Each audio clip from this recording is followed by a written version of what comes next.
30. Good evening. It's Tuesday, October 21st, 2025 at 6:30 p.m. This is the City of Franklin Common Council meeting. Madam Clerk, will you please take the roll? Mayor Nelson. Here. Alderman Pecorelli. Here. Alderwoman Eichman. Here. Alderman Hassan. Here. Alderwoman Day. Here. Alderman Salus. Here. Alderman Craig. Here. Please rise for the Pledge of Allegiance. I pledge allegiance to the flag of the United States of America and to the republic for which it stands, one nation, under God, indivisible, with liberty and justice for all.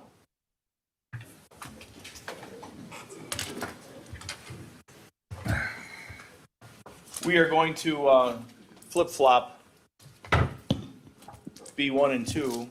So I'll start with a certificate of recognition for the Polonia Sport Club. If anybody here from Polonia would kindly go over here and I can read this and present it.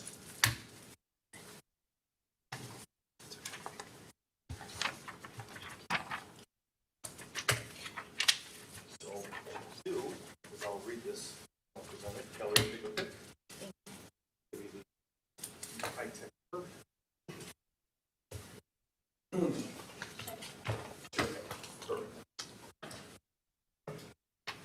This is a City of Franklin Certificate of Recognition awarded to Polonia Sport Club in honor of their 75th anniversary. This certificate of recognition is awarded to the Polonia Sport Club of Franklin, Wisconsin, in celebrating 75 years of both Wisconsin soccer and Milwaukee Polish Heritage. Polonia first purchased their 23 acres of land in Franklin in 1978. Their ongoing commitment and dedication to the community includes youth soccer programs, adult soccer tournaments, festivals, religious events. Polonia Sport Club draws both soccer and Polish cultural enthusiasts from near and far. We truly appreciate the friendship that has been created and the organizational commitment to youth and adult sport recreation in the City of Franklin. Presented to the City of Franklin as Common Council, 21st day of October, 2025. Thank you very much.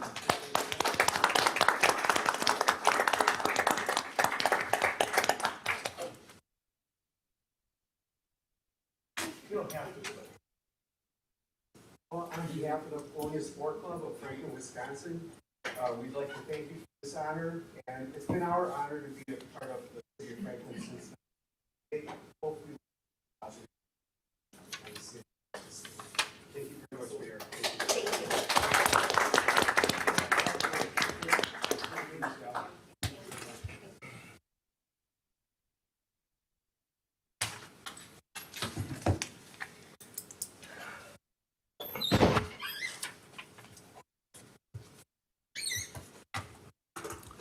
okay, moving on back to regular order, B as in boy number 1, citizen comment period. I'll read this in its entirety as I do every meeting.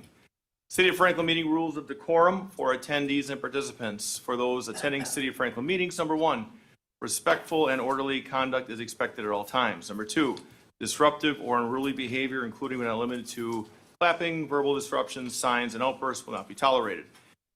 For those wishing to speak during City of Franklin meetings, number 1, approach the microphone when the chair opens the floor for citizen comments. Number 2, state your name and address for the record. Number 3, address your comments to the Common Council, Board, Commission, or Committee only. Number 4, limit your comments to 3 minutes or less. I will be the timekeeper. Number 5, no endorsements or electioneering are allowed. Number 6, speakers shall refrain from presenting unduly repetitious, offensive, threatening, slanderous, defamatory, or obscene remarks. Number 7, persons wishing to speak as a spokesperson on behalf of a neighborhood, subdivision, homeowners, condominium, or business association, or similar group with common interests shall demonstrate their qualifications to do so accordingly to the City of Franklin Resolution number 2007-6227 before speaking on that body's behalf. Number 8, questions may be answered immediately by the chair or referred to city staff for a future reply in a timely manner. Those not adhering to these rules of decorum for attendees and participants will be asked to leave or be removed from the meeting if necessary, and let's not do that. As I'm opening up the floor, I would like us to take a moment of silence for a gentleman that used to frequent pretty much every meeting. Mr. Leroy Lewandowski passed away a few days ago, and we look back and, you know, there's always good banter back and forth. There was always a complaint that Leroy had. He was a very unique individual, but he was here almost every meeting, every boards and commission meetings, senior lunches, and we enjoyed ourselves more at the senior lunches than when we'd come to meetings. But Leroy was a very dedicated citizen and very involved, and we would often talk about the things that he wasn't happy with, and once they were explained, he kind of understood them. But Leroy was a pistol. He was a fireball, no question. And if we could just take a brief moment of silence for Leroy, his family, and wish him Godspeed.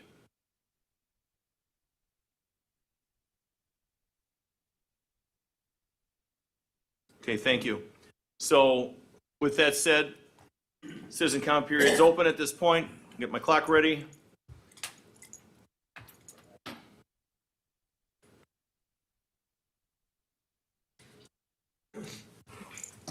Linda, you want to tap?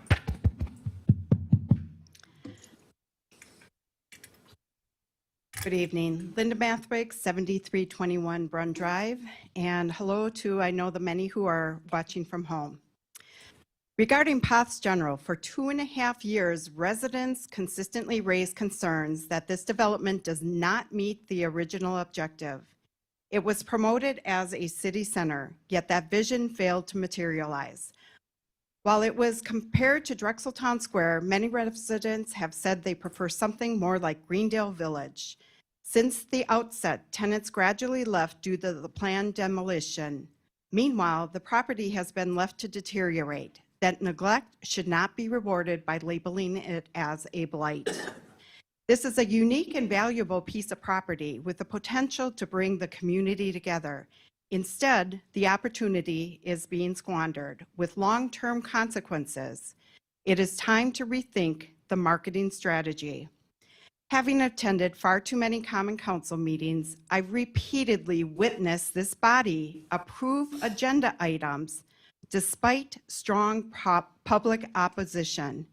You were elected to represent your constituents, not to disregard their concerns. The upcoming April 2026 election will serve as a clear reflection of your track records.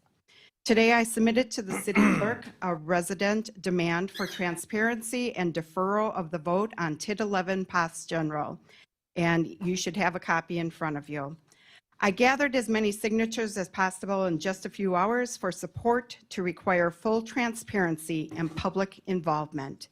Under Wisconsin State Statute, Section 66.1105, it requires that you demonstrate the development passes the but-for test, that a project would not happen but for the creation of a TID. That's not a guideline, it's the law. Yet the public has not seen any financial analysis and no clear evidence that taxpayer funding is necessary. If that documentation exists, it should be made public before any vote on agenda item G13. Aldermen, alderwomen, you 6 are the elected stewards of Franklin's future. The decisions you make shape the city. On matters brought before you, the mayor holds no direct authority. The power and the responsibility rests solely with you. Therefore, show the public the proof, for the but-for test isn't met. You have no legal or ethical basis to approve this TIF. Every dollar diverted into a TIF is taken from schools, public safety, and core services. TIFs are meant to be tools of last resort, not handouts for developers. Finally, your duty is to protect the taxpayers. Franklin deserves responsible growth that stands on its own, 3 minutes. not on taxpayer subsidies. The concerns of our citizens deserve to be heard and respected. Thank you.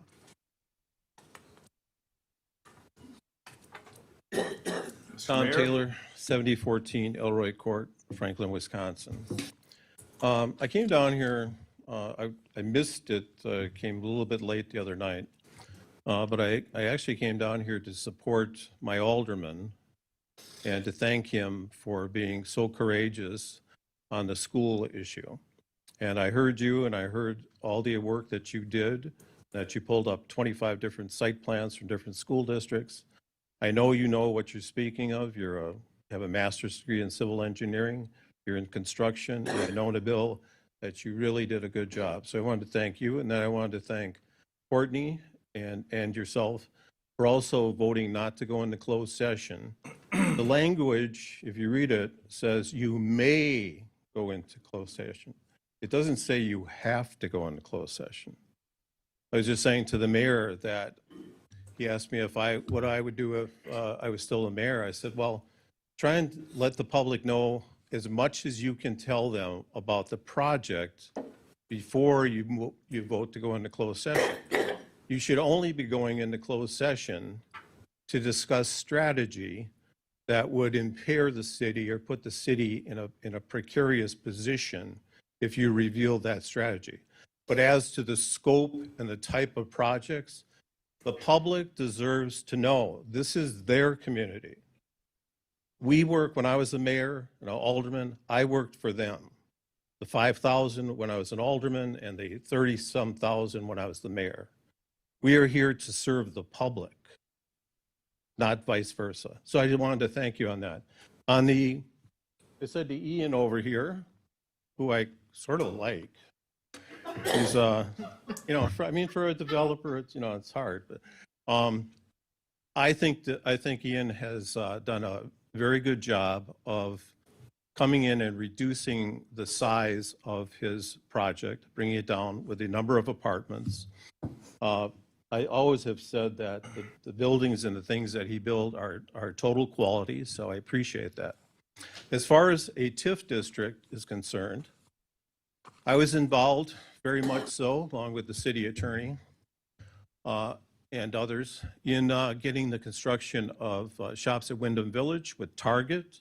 At that time, we had Sendix and all the auxiliary shops that came with it. I don't know exactly what the tax or what the value of that these days, but I guarantee it's much more than Orchard View or Pass.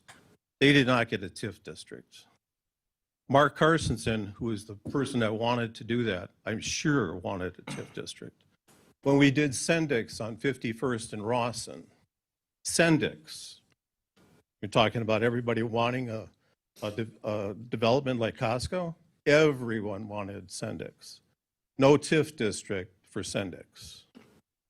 I don't think Lowe's got a TIF district. I don't think Menards got a TIF district.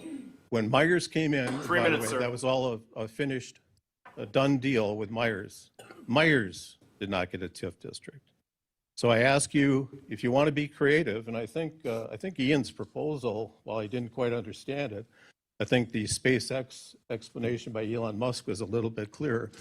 I think if you're creative, you can still make something work there.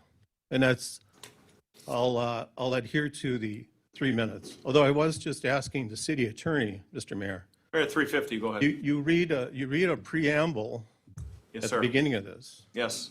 And so I looked into the ordinances on the citizens' comment period. And I think what you're reading from is from the code of conduct. And we've let the rules of decorum move forward as such. Okay, but the code of conduct was placed into a moratorium, so it does not. You are correct. So code of conduct does that. the only thing in its absence is the ordinance on the citizens' comment period. And that's the chapter 19, and that's also why we're keeping the rules of decorum into place. We can change that and modify it as we see fit. So Yes. what I do is I read that because that's a general and reasonable rules of decorum. Well, it's in the eyes of the beholder. Some would say that it has a chilling effect on potential speakers. To give them It's 3 minutes? No, not the 3 minutes. It's that you can't say this, you can't say that, you can't say this. I was always against the code of conduct because the aldermen do not work for the mayor. The aldermen work for their constituents. And in that code of conduct, it says aldermen will do this, they will do that, they will do this, they will do that.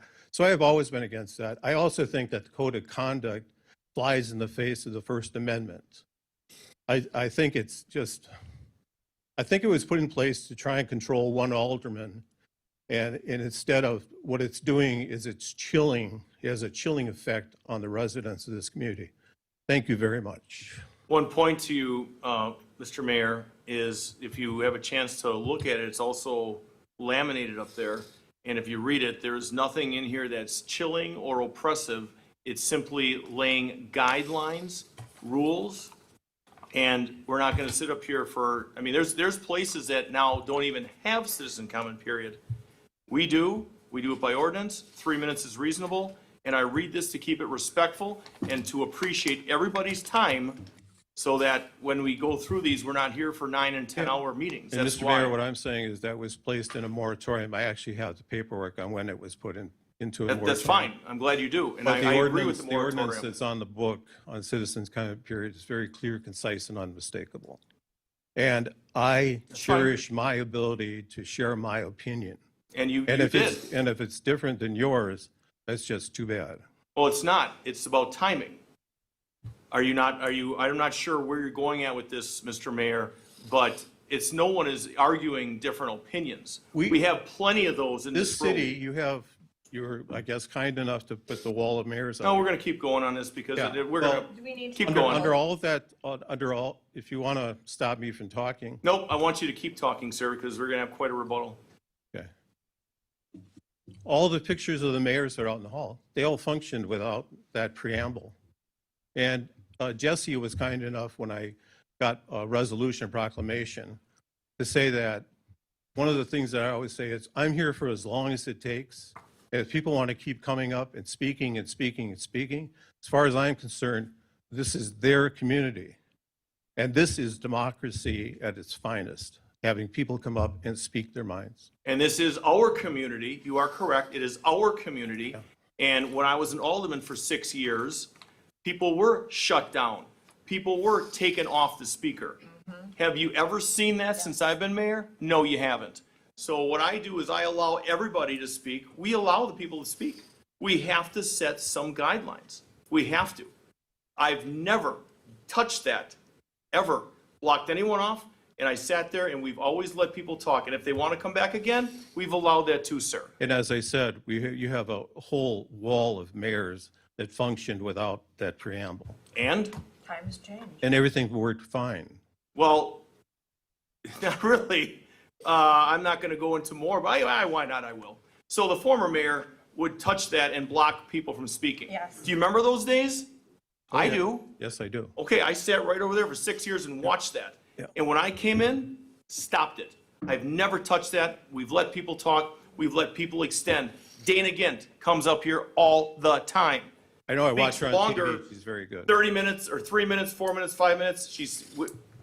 We remind her. We do that with people that are passionate and they want to be heard and they want to speak. 100% agree. We do that. Nobody shuts anybody down. We remind them 3 minutes, let's go, because we got a lot going on in our city. Oh, yeah. Yes, you do. You're gonna And have a lot working all more. day as well, as to your point, Kelly. Can I add to that, Mayor?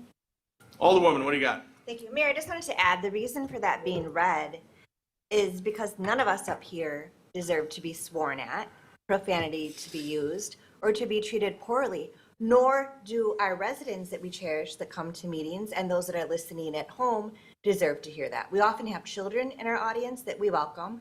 They don't deserve to hear profanity when somebody comes up to the microphone and yells at us. We don't want that type of environment. Alderman, do you mind if I respond? Go right ahead. All right.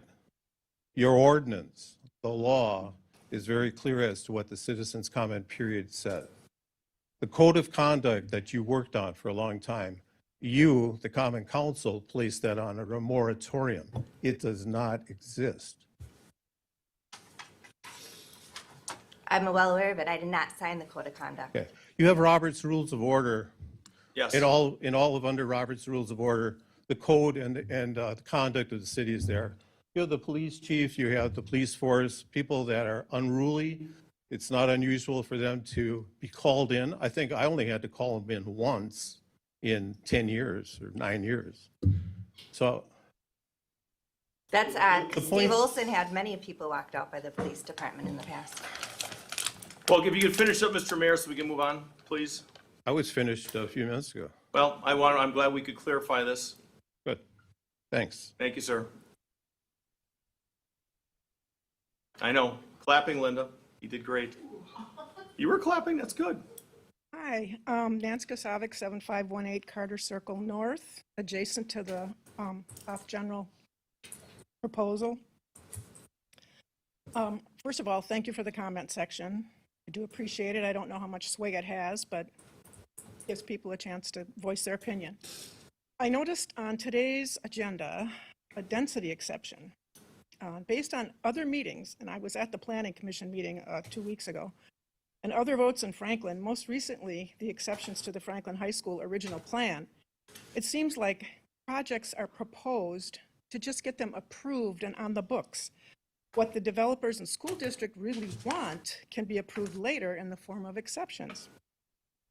The fact that you are even voting on yet another exception, in this case to change the density regulations, and I know that it's been scaled back already, but it indicates that you know the proposed project density is too great for the acreage and the location. Now, Ian Martin's job as a principal of Land by Label is to maximize profit. That's his obligation to his company, his partner, his investors, and his employees. And I understand that. My husband had his own business for many years. But I was under the impression that the obligation of the Franklin City Council and city officials is to protect the tax-paying citizens of Franklin, the natural resources of Franklin, the visitors to Franklin, and to effectively manage growth. The adjacent neighbors, none of you, not even my representative, are adjacent to this project. They're the ones, including myself, who will bear the brunt of demolition, construction, and traffic congestion. So I ask you to take that into consideration. That's it. Thank you, ma'am.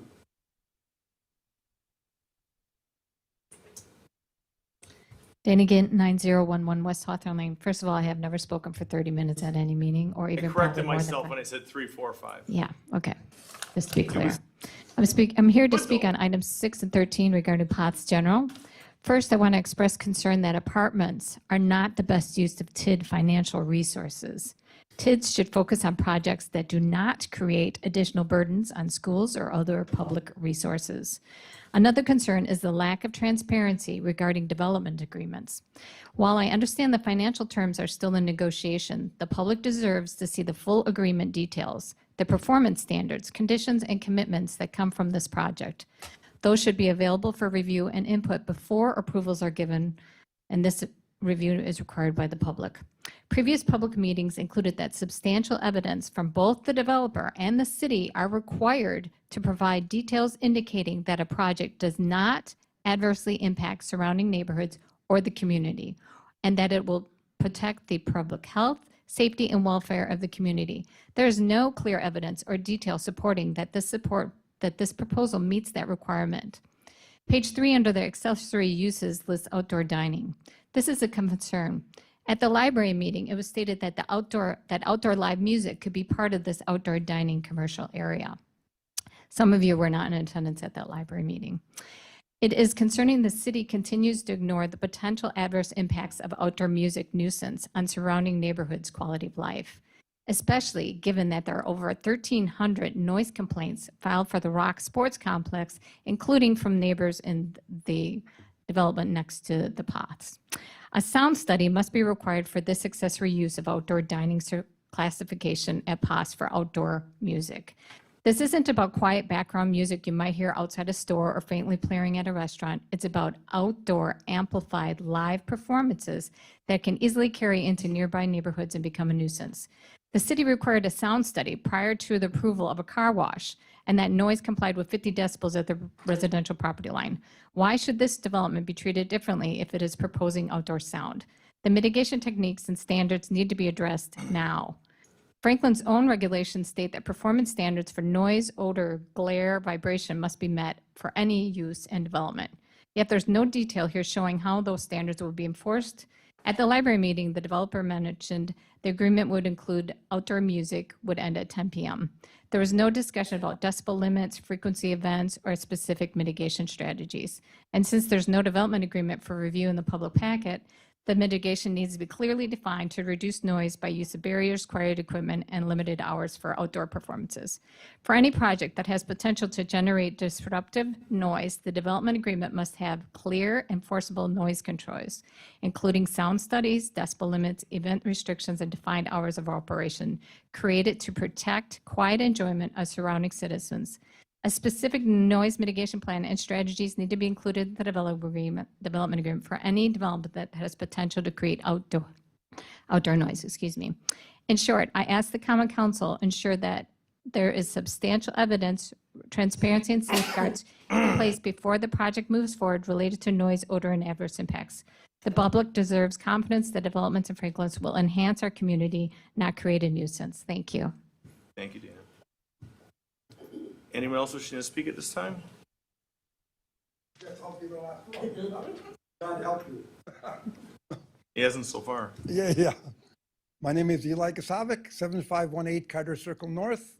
As you probably have heard from me before, my home butts up against the Foss General project. I'd like to interrupt even my own thoughts and say I've gotten to know Ian Martin a little bit, and I really find him to be accommodating and Charming. and a wonderful businessman. It's just that we disagree on the scale and scope of what he wants to do. But otherwise, I have nothing terrible or bad to say about him. Now I'll go back to my comments. Since I said most of you are aware that my home butts up against Foss project, I have a vested interest in this. And I'm not certain, but I think, isn't 76 in Rawson the busiest, if not at least one of the busiest intersections in our city? I, along with others, have been asking for traffic and density studies for years, but never receiving any information. All we get are comments, not studies, how the traffic will be less with the new project rather than how it was with Orchard View.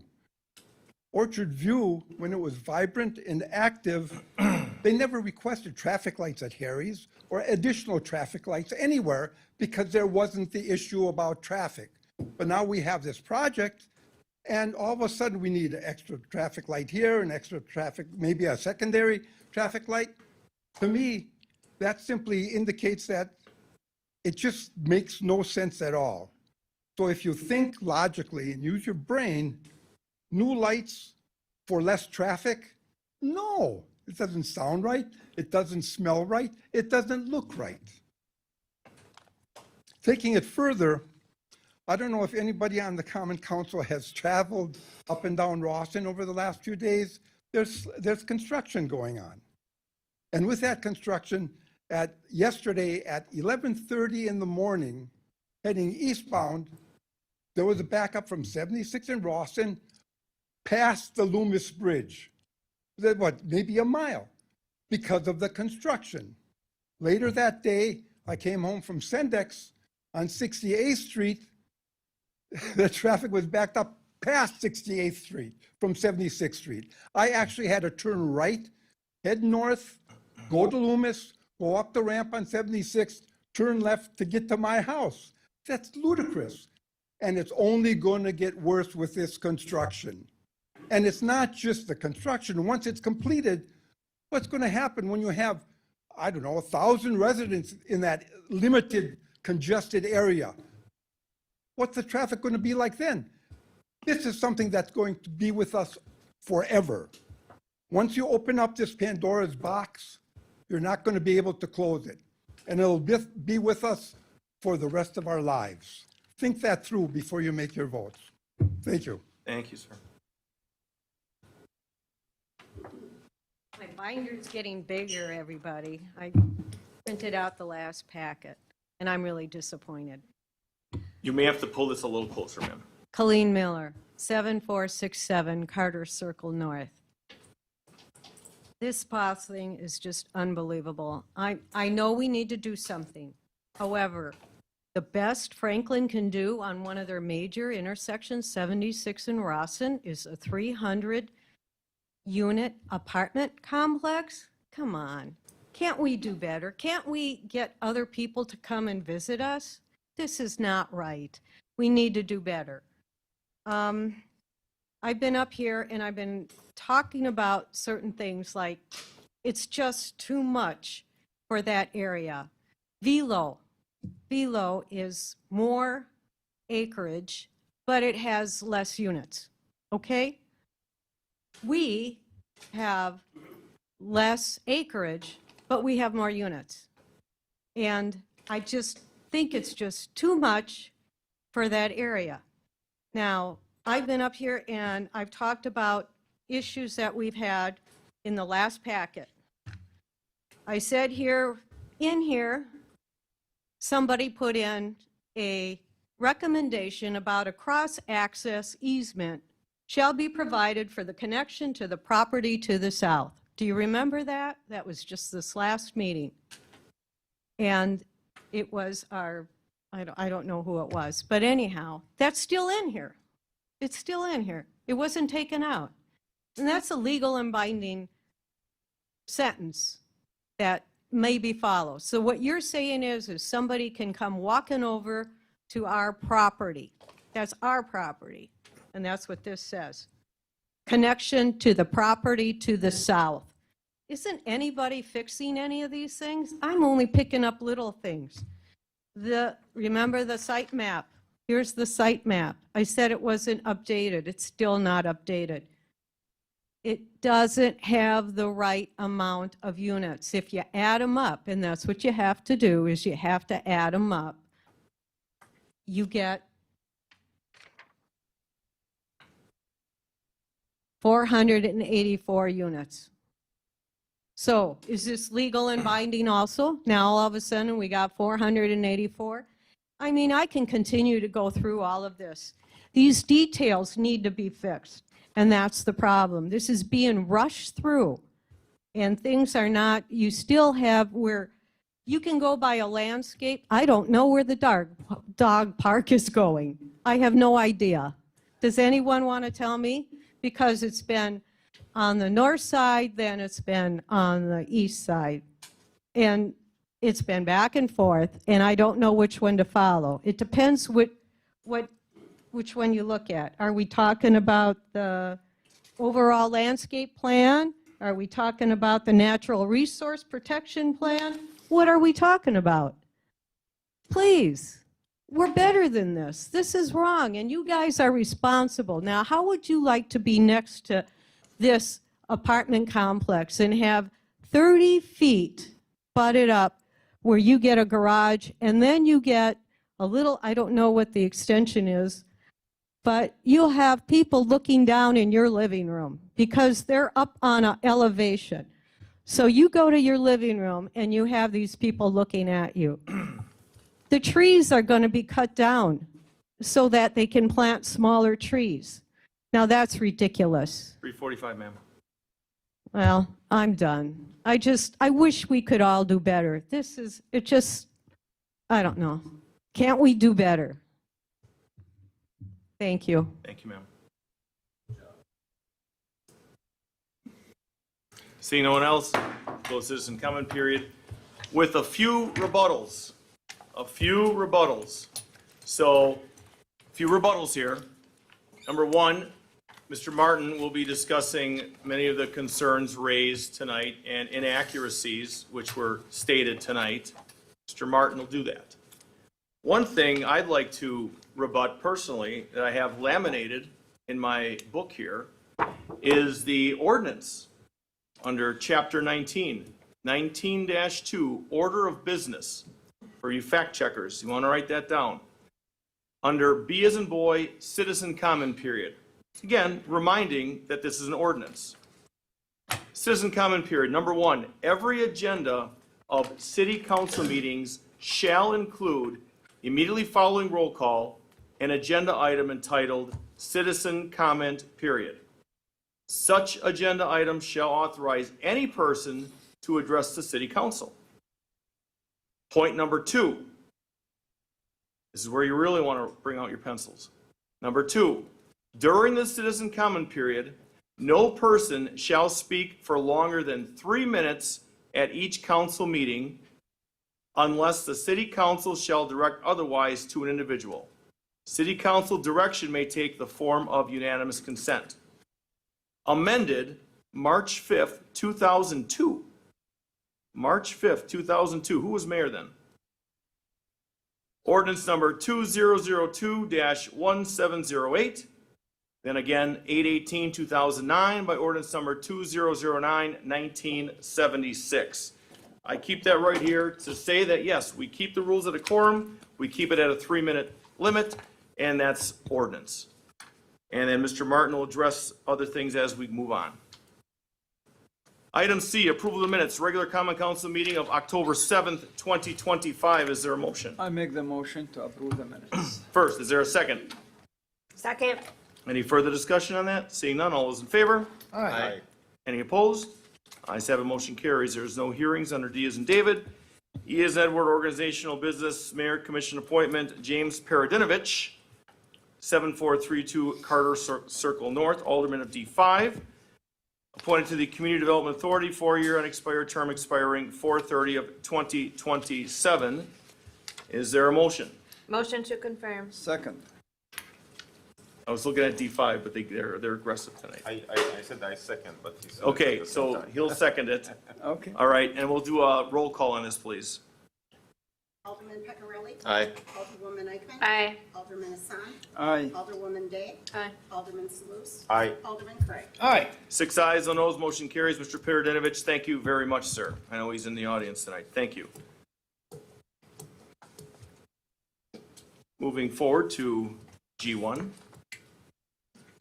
Alderman D5, a resolution authorizing the installation of a fence within the 20-foot sanitary sewer easement upon parcel 2 of certified survey map number 3343, located in part of the Northwest 1/4 Section 10, Township 5 North, Range 21 East in the city of Franklin, Milwaukee County, Wisconsin. Address of 7401 South 68th Street. Tax key number 756-9995-005. Robert Griffiths is the applicant.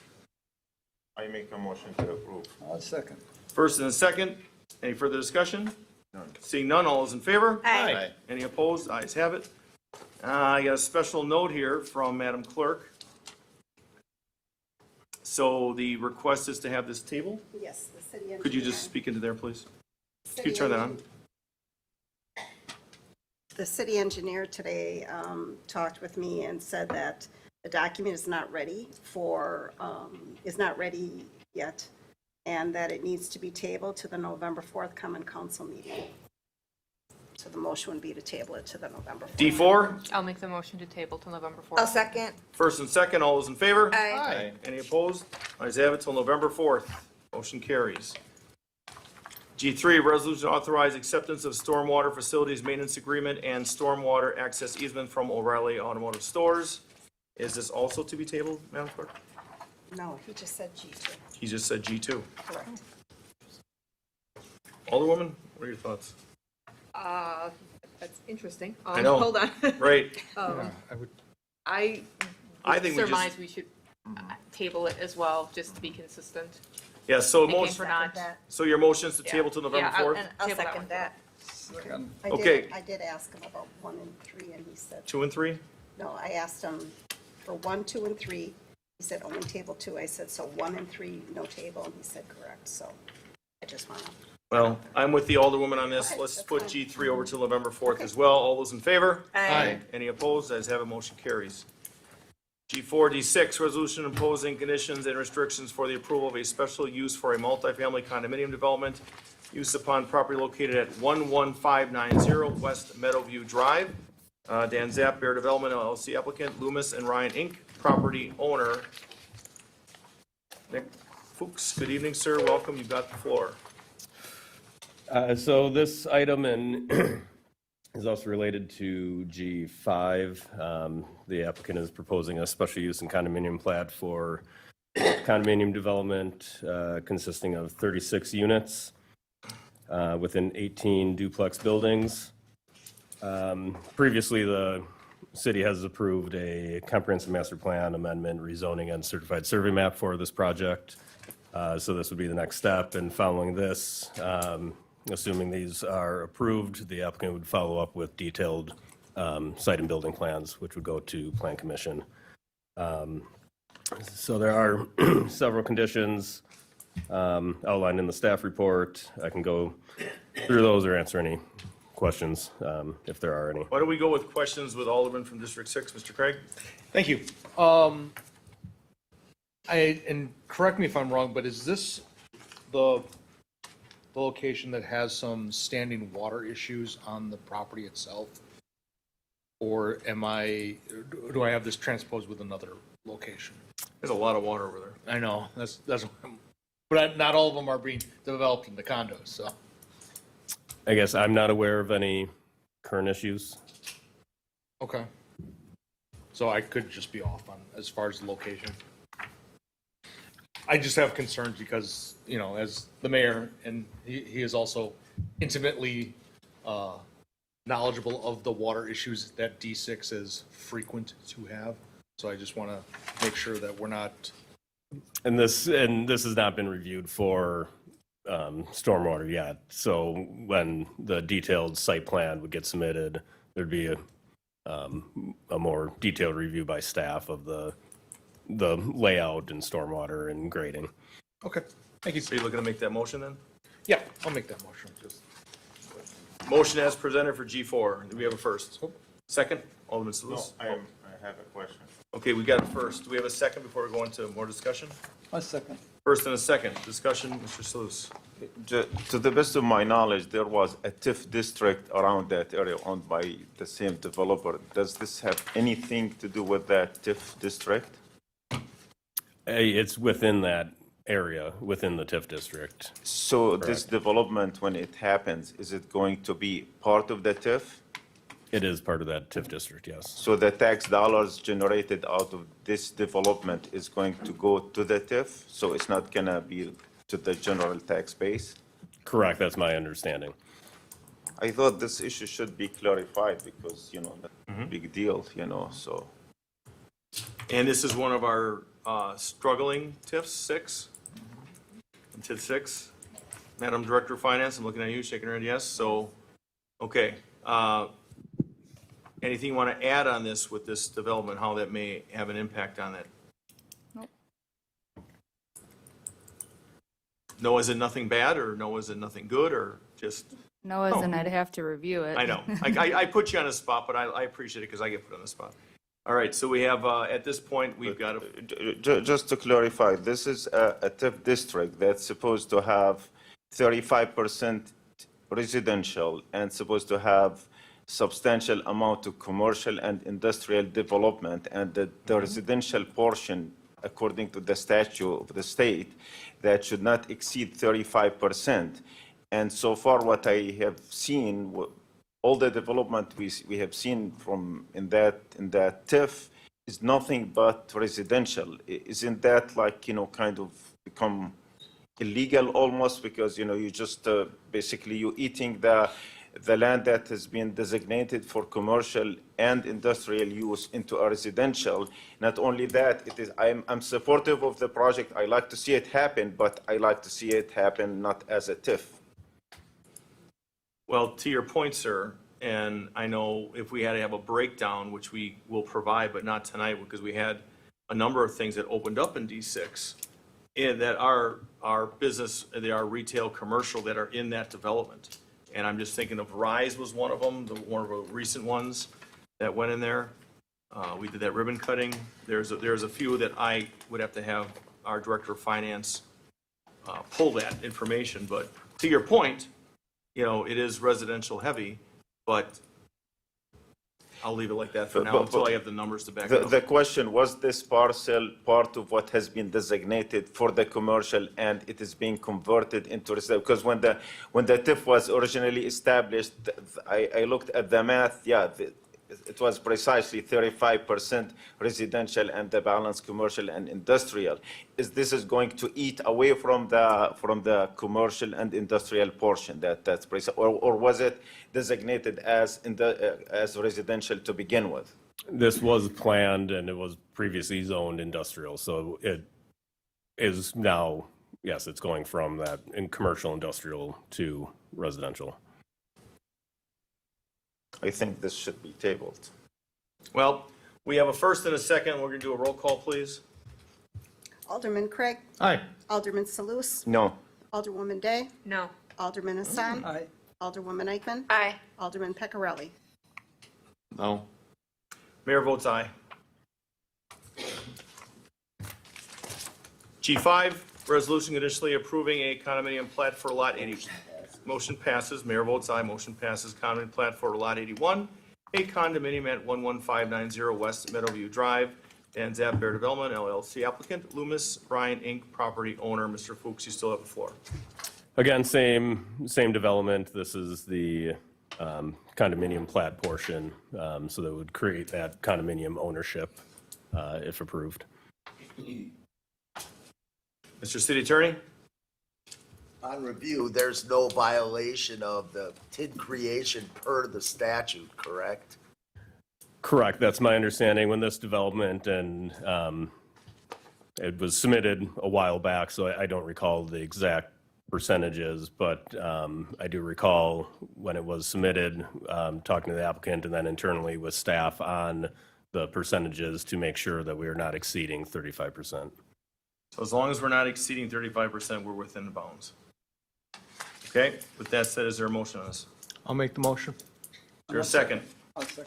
First and a second, roll call, please. Alderman Peccarelli. No. Alderwoman Eichman. Aye. Alderman Hassan. Aye. Alderwoman Day. No. Alderman Salus. No. Alderman Craig. Aye. Mayor votes yes to break the tie, passes. G6, Alderman D5, ordinance to amend section 15-3.0447 of the Franklin Unified Development Ordinance, Plan Development District Number 42, Poths General to amend uses, density, development standards, exhibits, and conditions of approval at approximately 7154 South 76th Street. I know Mr. Fuchs, you're here. If we could have Mr. Martin come up here too.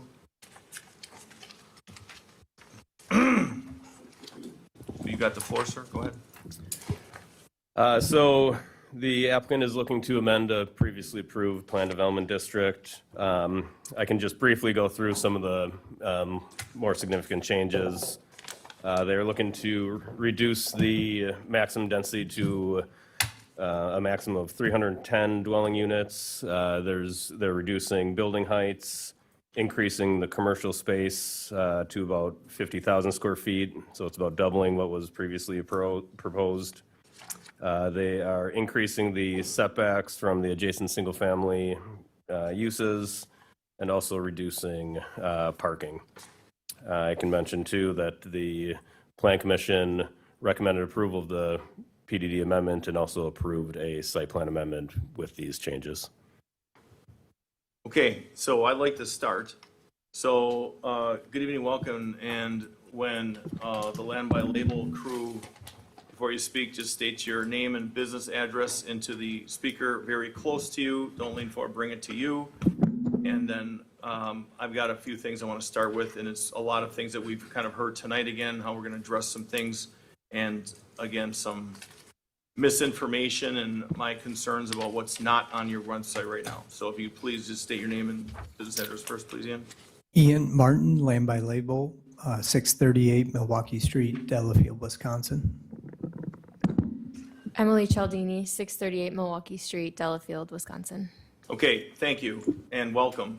So I guess, you know, nothing is ever going to make everybody happy. Okay, we've learned that. And especially if you've been up here at any point in time and you get your share of hearing both sides.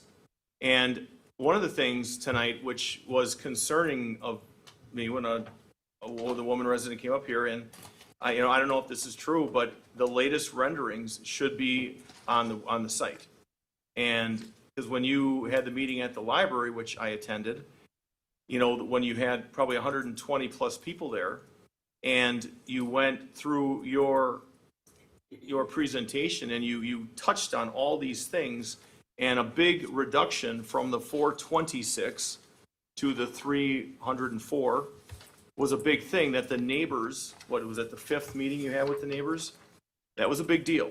Setbacks were a big deal, from up to 100 feet setback. down to 2 stories along the edges. I mean, there's a lot of changes that you did because that's what the neighbors wanted. Now, we've got, with the same thing with the water concerns, if there's any water issues all those things we talked about, they're gonna be addressed. There's gonna be, I wanna say it, guarantees on what you're putting forth as a site plan, but to the point that frustrates me a little bit is when you've got a concerned resident that, is saying, well, this isn't on the website, and a project to this scale, which is approximately an $85 million project, for this to move forward with basically, I'm hoping for a supermajority of the residents that would agree once they see how things are moving forward, once they see that there is no smoke and mirrors, and once they understand how we've come up with our decisions, not in a vacuum, not in a tunnel, but who we depend on for our financial guidance. And when SB Friedman comes forth with things, and that's who we depend on, no one up here is a financial expert. Nobody claims to be one. So we have to look for that. And we look for staff to give us their professional opinion on things and how things roll out. So for now, I'm going to yield because, Mr. Fuchs, if you want to start, or I know it's a heck of a lead-in, but Start with, if you have anything more to this, or we're going to turn it over for questions up here. no, I mean, just the things I highlighted are the changes for this amendment. Okay, Mr. Martin, I mean, you heard plenty of residents bringing up points of concern. And whether, the neighbors didn't hear or didn't attend a meeting, they have a concern. I'd like to put their minds at ease with things. And we are not rushing. This is the last thing we're doing, is rushing this project through. It's taken a long time to get to this point, and we want to do it right. It's the old measure twice and cut once theory. And to try to move that forward, to try to make it as transparent as possible, and we're going to talk about that before we go into 13. And Mr. Martin, you've got the floor. Thank you. I have a list of 9 items that I jotted down while folks were commenting, so I'll tick through those. The list is only 9 because several people commented on the same thing a couple of times. Okay, starting with, there's a comment about where is the dog park located, and is that accurately reflected on the landscape plan? When we did the neighborhood meeting, we understood from a couple of the residents that they would like it to be moved from the southern property line to the east side of the property. So we did that. The reason that the plans haven't, the site plan that's on our website hasn't been updated for that is because we simply made those submittals, got the comment from the neighbors, and then changed accordingly. In our engineering submittal to the city, which anybody from the city could come in and request if they wanted, shows the dog park on the eastern property line. So it's really a matter of, we get these comments in real time. We try to be as responsive as we can. And I think if the city staff can, if you pulled up the engineering submittal, you'd see that it's been moved to the east. There was a comment that the site plan that's on the website shows 484 units. That's not correct. I'm on our website right now. It shows 304 units. The woman that made the comment may have been confusing that with the number of parking stalls, because there's a little more than that, but roughly 484. Well, she's shaking her head no, but ma'am, we're trying to right the ship right now as far as what's accurate information. So please take that as accurate. It is legally binding too. There's a comment about we have asked for, or somebody has required cross-access across the neighborhood to the south. That's not accurate. That's a reference to an existing cross-access easement for the daycare center. So anybody could pull title, they could see that that easement refers only to the daycare to the south. It's not some blanket easement that allows occupants of our parcel to go on any other property. So I just clarify that. Okay, sound. So at the neighborhood meeting, Dana, believe it or not, talked about sound. And I responded to it by saying I would agree to a no outdoor music after 10 p.m. and that I would include that in the development agreement as a binding obligation. I have included that provision in the latest draft of the development agreement that the city staff has. I think it's Article 10, subsection O, N-O, somewhere in that pocket. Comments about traffic. We have a traffic study that's been submitted. It's been approved by the county. That traffic study looks at not just this project, but all the other potential projects that are happening or could happen, and then layers on top of that what they call background volumes. In other words, it says when this project is built and all these other things potentially happen, how much traffic could be created and what kind of improvements need to be made to keep those intersections safe. So When did Milwaukee County approve that? We got the approval letter from We got the approval letter from Dan Murphy this week. There's one clarification needed on the amount of retail, because I think Nick, the staff report notes 50,000 square feet. That's inclusive of the existing Harry's Ace Hardware, so they required clarification on that. So we'll clarify that for them, and that should be it. So the county reviewed it and sent their approval. Correct. Thank you. Okay, so we'll get into, Mayor, I think you addressed some of the but-for question. So there's no disagreement about what the law says. There's nothing novel about saying you don't get a TIF unless the project would not happen but for the provision of the TIF. I agree with that. No magic to that. I can tell you as the developer of the project, I would not do this project but for the TIF. I understand that that's a unsatisfactory answer to everybody sitting up there, the staff sitting next to me, and all the people sitting behind me. Totally get that. The staff, to their credit, has worked diligently. They've been, I would say, strong but reasonable negotiating adversaries, and they've done a good job injecting any number of provisions into the development agreement to protect the city, whether it's things about, hey, if there's cost savings, the city shares in the cost savings. If the project goes well, the city gets paid. I talked about any number of those items in detail at the neighborhood meeting. And so, I'll talk about transparency in a little bit, but the staff has clearly gone through this and determined that we passed the but-for test. If you think the developer isn't enough and the staff isn't enough, you can rely on the two subject matter experts, third-party experts that the city has retained, SB Friedman and Ellers.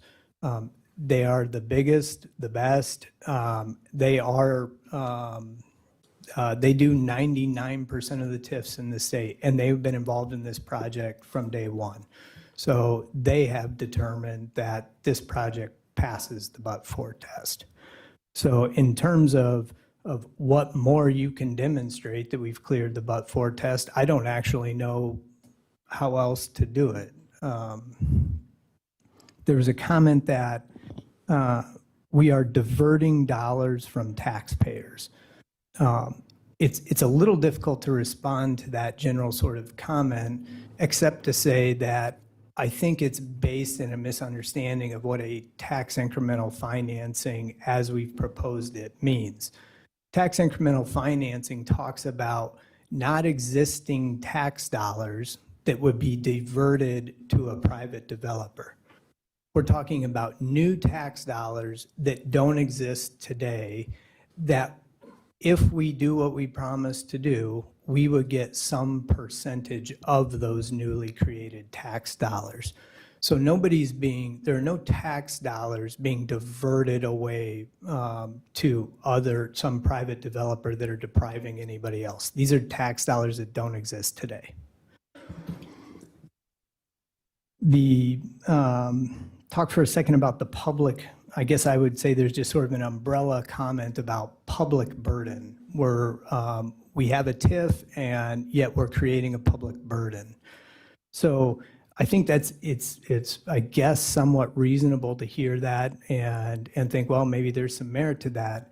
But I think the logic falls apart pretty quick as soon as you start rolling up your sleeves and diving into the detail. So when we say public burden, what are we talking about? Are we talking about schools? Are we talking about this project creating an undue burden on schools? The reality is apartments do not have a high number of school-age children that overburden schools. Again, you don't have to believe me. The city did their own study of Velo Village to determine how many students, school-age students, live in that project, and I think it's under 3 students per 100 units.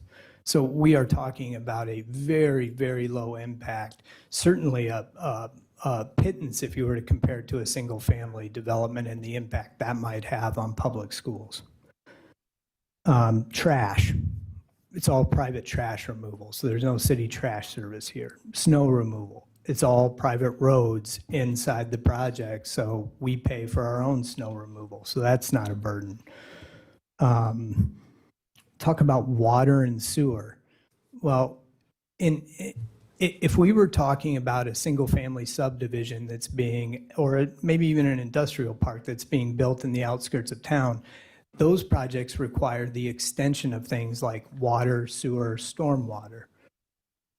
In this case, this is a redevelopment, which means we are tapping into existing infrastructure. All of the infrastructure we install, we are perfectly happy to keep it private on site. So whether it's water, sewer, doesn't matter. We are not expanding the amount of infrastructure that the city is required to maintain. Let's just say for a second that we were doing that. It's not like this project doesn't provide a lot of impact fees to the city to offset this perceived burden. So I don't know what the exact numbers are, but the impact fees we're paying here are well over $2 million. I think over $500,000 goes to the fire department. I think over $1 million goes to water and sewer fees. Again, we're not expanding any city infrastructure related to water and sewer, but yet we're paying over $1 million of fees for that. I could go through the list. It's parks, it's the library, it's the police. Could you please touch on this? Just what we talked about the other day, say parks, what do you believe it's going to be? Just, why not? We'll have to pull up the Okay. spreadsheet. There's like 10 categories, but I think Emily can fact check me. I think parks are around $500,000 or more. Water and sewer is over $1 million. Traffic is over 600 or 200,000. The libraries, here we go. Thank you, Emily. I didn't mean to put you on the spot. Thank you. Park is 516,000. Fire department is 125,800. Police is 145,350. The library is 90,500. Transportation is $184,815. Water and sewer is $1,107,000. City administrative fees, $19,440. The sewer is $97,980. That's a total of $2,286,885. Thank you. So I guess just to land the plane when it comes to the burden on public infrastructure, I think you have to ask, what is that burden really? And I think it's very hard to determine that it's a material burden. And then even if you clear that hurdle, I think you have to embrace the reality that we're paying significant impact fees to offset that. The last part of that is, as I mentioned before, and the city staff can confirm or deny what I'm about to say, in our project, and in our TIF deal, there is projected to be, I think, just over $2 million of surplus increment from our project that goes to the city. So it's not like this project doesn't contribute to anything. Moreover, there's still base value that's being paid on the existing taxes. And there's the commercial development that we've all worked pretty hard to get as much of it as we can. So let's say, again, we've got, I think in my last public presentation, so to the transparency point, I think I said, let's assume that we can get somewhere between 30 and 50,000 square feet of commercial. At $3 to $4 a foot, we're talking about $120,000 to $150,000 a year in new taxes. So again, it's not fair to say that the project creates an undue burden and yet doesn't provide any economic support for whatever burden it creates. It's just factually not true. So I think the last sort of category of commentary that I want to respond to, or I think I should respond to, is the transparency comment. I don't know how many times, honestly, we've been in front of you guys on this project. It's a whole bunch. I don't keep track of it. We've had a lot of neighborhood meetings. And you know, I feel like on balance, our project has become better off for it. So are we asking for an exception to the density? You bet. That's so we can only build 304 units and not 434 units. Those are the sort of things that came out of all the neighborhood meetings and the council meetings we've had. So it may be that there's a perception that there's a lack of transparency, but it's difficult to see how a project ends up in this point if there's not lots of discussions, lots of transparency. You don't end up with the site plan we have today if that's the case. I had, I don't get it often, but I had two nice compliments from former Mayor Taylor and my friend Eli. And I'm super grateful to have them. I share their opinion. I've gotten to know them over the time we've been working on this. I want to single them out because they both reached out to me directly multiple times, and we've had conversations with each other. Mayor Taylor and I had lunch together. I actually got invited to have a beer with a different resident of Whitstone who's not here tonight. And so I've had a good opportunity to meet some of these people independently, have a good conversation with them, and their neighbors should be very pleased because them reaching out to us directly makes it a lot easier to be very collaborative with them. And I would say that, you know, there's several people here tonight that have spoken, said all kinds of things about the project, said them before, said them in the neighborhood meetings. And with the exception of Eli and Mayor Taylor, I've never heard from any of these people. They've never called me. They're on my website. You can hear the commentary about that, but I've never, my phone number's on it, I can promise you. I've always said I'll meet with anybody anytime they want to meet with me, and I've never heard from anybody. So I think I've demonstrated, and Emily's demonstrated, my company's demonstrated, a strong effort to be as transparent as we possibly can. And I'm sorry that some people feel like that's been inadequate, but I guess that just falls into reasonable minds can disagree. Well, thank you for that. We're going to open this up, but first I would like to notice that we were presented this tonight, this document, and it has numerous residents' signatures on it and phone numbers, which I will give to you if there's anybody who wants to follow up from your office. Feel free to contact them directly. There's a number of people that are, concerned about things. Might as well talk to them, and you do very well at it. I mean, that's one of the things that to echo Mayor Taylor on that too is you're never afraid or you never dodge questions. You're right up front, and I believe people really respect and appreciate that. And we're going to go through commentary now, and then I'm going to ask Mr. Fuchs to just repeat what tonight's motion is for this, and specifically addresses the reductions and the increases for the setbacks, and it has nothing to do with item G13. Okay? So, Alderwoman Day.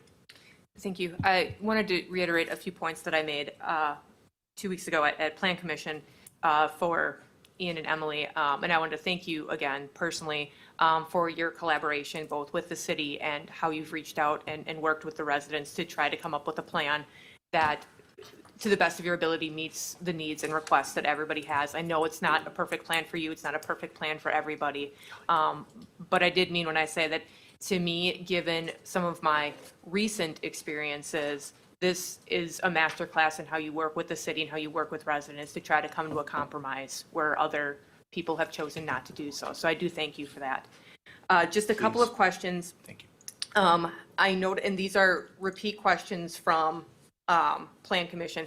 So when I look at Google Maps of Rawson, I noticed there's a sidewalk on the south side of Rawson.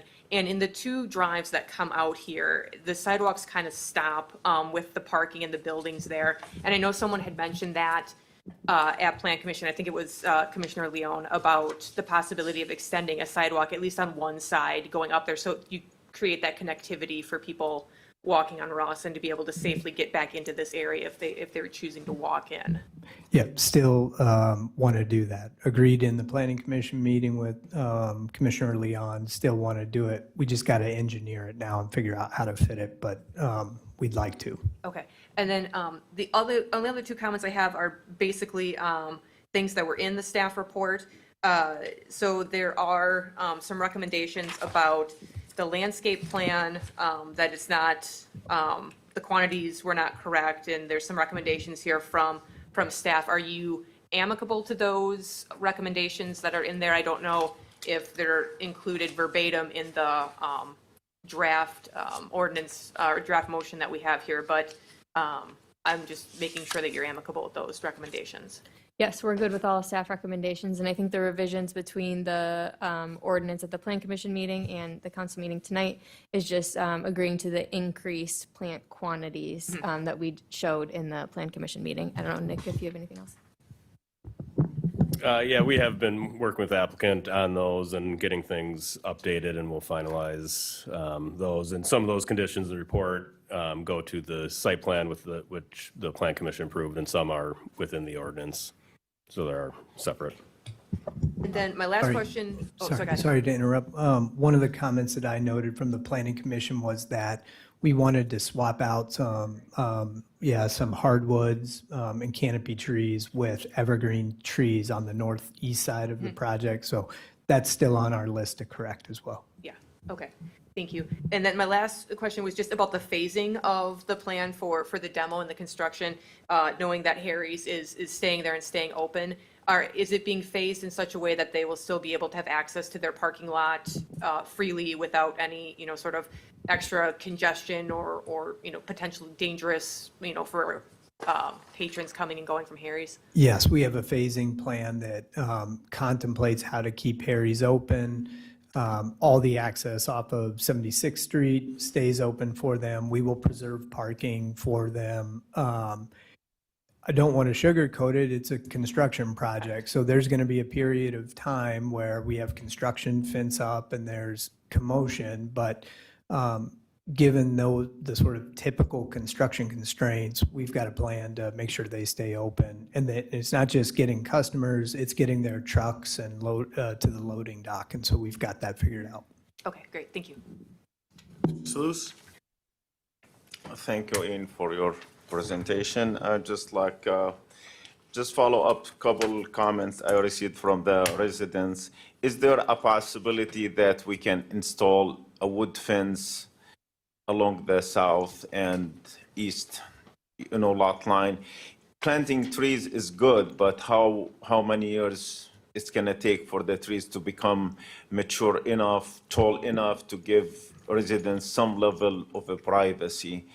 The second comment I have is very much she covered that with the sidewalk issues. You know, I really like to see some good level of circulation where people want to walk around. You know, I want to do my 2 miles today. I want to be able to, you know, somehow walk around the complex without stepping on a grass or parking lot and, you know, issues of that nature.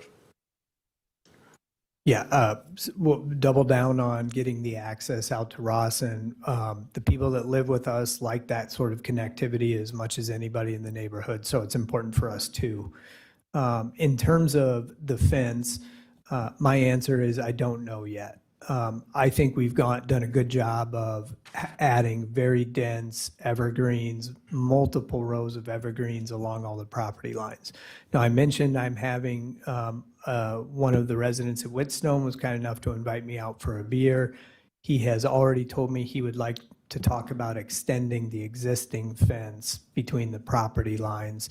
And so I told him I was open to hearing what he had to say about it, but I'm not committing to anything tonight. The other thing that I'd note is a lot of the woodlands surrounding the site are all at the perimeter of the site, and those are all within the natural resource protection zone. So we want to impact existing natural resources to build a fence, and that's, you know, at three sides of the site. Part of the southern border, almost all the eastern border, and the northeast corner as well. Thank you. Just the last thing, it's not related to the site plan, but just following the discussion, what you presented about the impact of the taxpayers. I do realize that commercial properties in general have a much lesser impact on the tax base, but to run this argument, that means like every apartment building, every commercial building could run very much the same argument. The issue we have at the city here, you know, we have a small budget and our tax dollars are not growing as a result of all these TIF districts. Even like just to run like a simple math, if this development generated 15 to 20 students, which is not out of line, it cost us at the city here and the taxpayers about $15,000 to $20,000 per student to educate. If you do the math, 30 times 30, that's $1 million a year. That's $27 million over the life of the TIF. This is for the schooling system alone, other than the fire and the police. So, you know, just like, you know, I do accept the argument, but at the same time, not fully accept it because, you know, there is an impact. And, you know, if like the more we approve TIF districts, it's just like the additional expenses is going to fall on the shoulders of the existing taxpayers. The school is going to get their money. The MMS, all these other taxing authority will end up getting their money one way or the other, but it's going to be collected out of the current tax base rather than distributed. The timeline when we would benefit from the additional tax dollars is after the TIF expires, which is beyond my time, 27 years. Who knows if I'll be around. Thank you. I yield. I think you will. Alderman Eichmann? Thank you, Mayor. I just wanted to thank you for the changes that were made by listening to the residents' needs and concerns. We're not going to make everyone happy, but the fact that you moved the buildings back behind the condos, that you reduced them from 3 stories to 2, which is the equivalent of having a 2-story home in someone's backyard. So, which is no different. I mean, yeah, they may be able to glance into their living room, but is that person down there glancing up into their house too? Now, we don't know. So I appreciate that. For the comment that was made earlier that none of us know what it's like because we don't reside there, it's a fact, there are 2 of us up here that have close family that lives right in that general area. So we do look out, of course, for our loved ones and our family. So there are 2 of us serving up here that have family immediately in that area. I just wanted to throw that out there so we have a little bit better of an understanding of what it is like being in your shoes, that we have family that's impacted by it, by being right there. As far as the comments on the city center, that wasn't necessarily the developer that was the one shooting that down. This body, with some input, decided that it may not be the best thing. A splash pad would have to be maintained by our DPW. That costs a lot of money. We'd rather have the cost of our DPW out fixing your roads, plowing, and so forth. The food truck court, some of us up here felt it was a little bit too trendy. We would rather have a nice sit-down restaurant that can be used 365 days out of the year, that's not affected by the weather, just in the warmer months. So that wasn't, that whole city center wasn't just all on the developer. I mean, I don't think there's any of us up here that wouldn't love something great and something wonderful there. But it's just the times have changed as far as, you know, shopping. Everyone's online shopping, so forth. There really is no great answer of what to put on this corner. And while Ian does a great job and he's building a good quality product, I don't think any of us are up here cheering, yay, more apartments. I mean, they are needed in our city for residents and so forth. But it puts us in a hard predicament because what else do we really put there? No one's come up with answers. We've asked people to call. We've asked people to reach out. No one has called and said, hey, we really think this would be great or that would be great.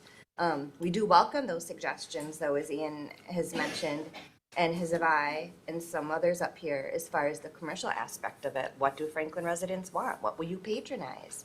Franklin's known to not patronize restaurants within our city, and that's unfortunately why so many do close down. That's a huge problem within the city of Franklin. And as far as the music outside, that'll be something that we take a look at. I do understand and respect Ms. Gant's complaints on that. But I don't think that you're looking to have live local bands, are you? This isn't anything similar to the concept of the Rock or the Umbrella Bar. No, this is, lots of sit-down restaurants these days like to have patio music occasionally. So that's all we're trying to accommodate. Right. And I think, I know each one of us up here is trying to do its best for the city. So when somebody threatens us and threatens those that are up for reelection, I am not, this spring, that you may not be elected, when they themselves lost an election this past spring, I find that threat a little bit intimidating personally. But with that, I'll yield right now. Thank you. Alderman Piccarelli?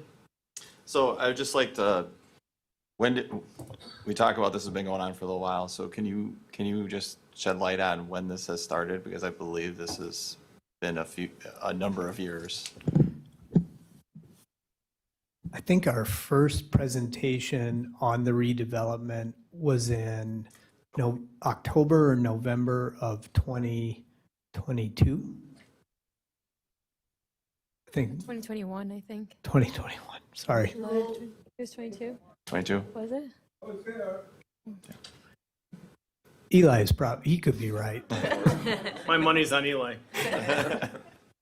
So I think that's important to note that this has been going on since 22, and I know it looked a lot different at that point, and that there is a lot that, and I'll say these are also, we're doing amendments and things because I believe there was already things that have been approved to get us to this point. Is that correct?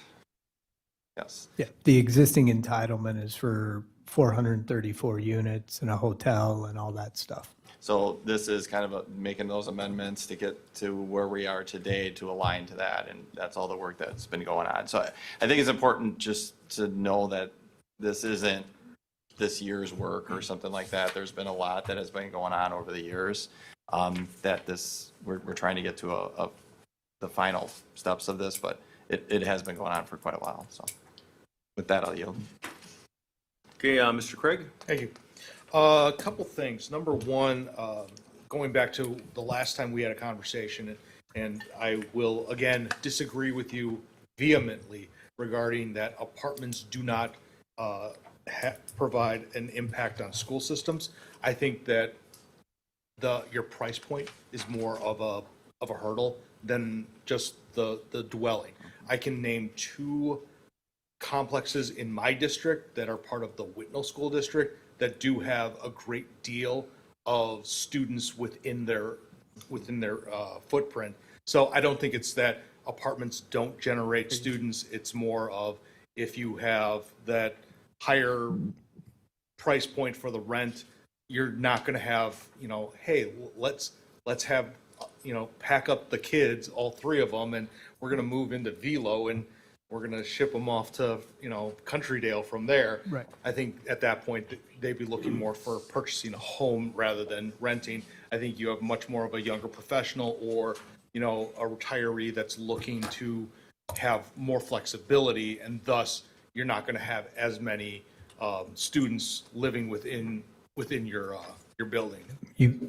Yeah, you made that very good point last time we talked, and I agreed with it then, and I still agree with it today. You're absolutely right. Not all apartment communities are created equal, like not all single-family subdivisions are created equal, and you're right. A big contributing factor is the price, the high price point generally doesn't attract young families. Correct.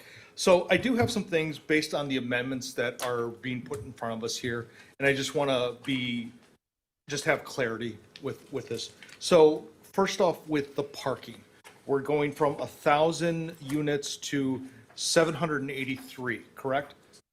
And of those 783, does that include the 292 for the commercial, or is that two separate items? The 783 is inclusive of the 292 for the Okay. retail. How much does that impact your commercial spacing? Because if that's a totality of all of the parking spaces, does that limit as far as what can be attracted to those commercial spaces?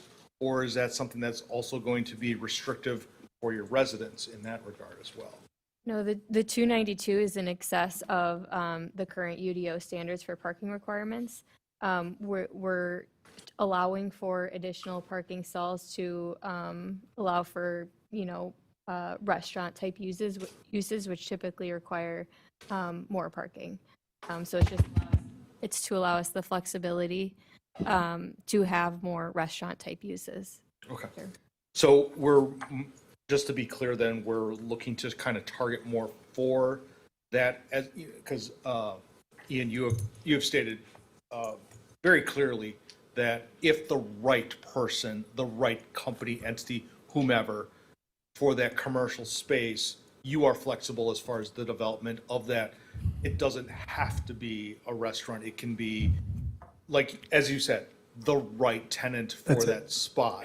So I just want to make sure that we're not kind of boxing ourselves into a spot where, like, I guess an Outback or an Olive Garden or, All the group, you hit it right on the head.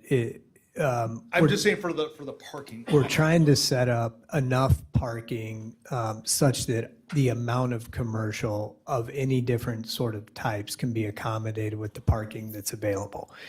If you were to have, to be fair though, I mean, if we were to have, let's say, 6,000 square foot sit-down restaurants, and that's all we had, it would be very tight on the parking. So when I look at the site, I think, first off, I don't think we're going to end up with 6,000 square foot restaurants here. I'll park my car in the same garage as you on that one. Yeah, okay.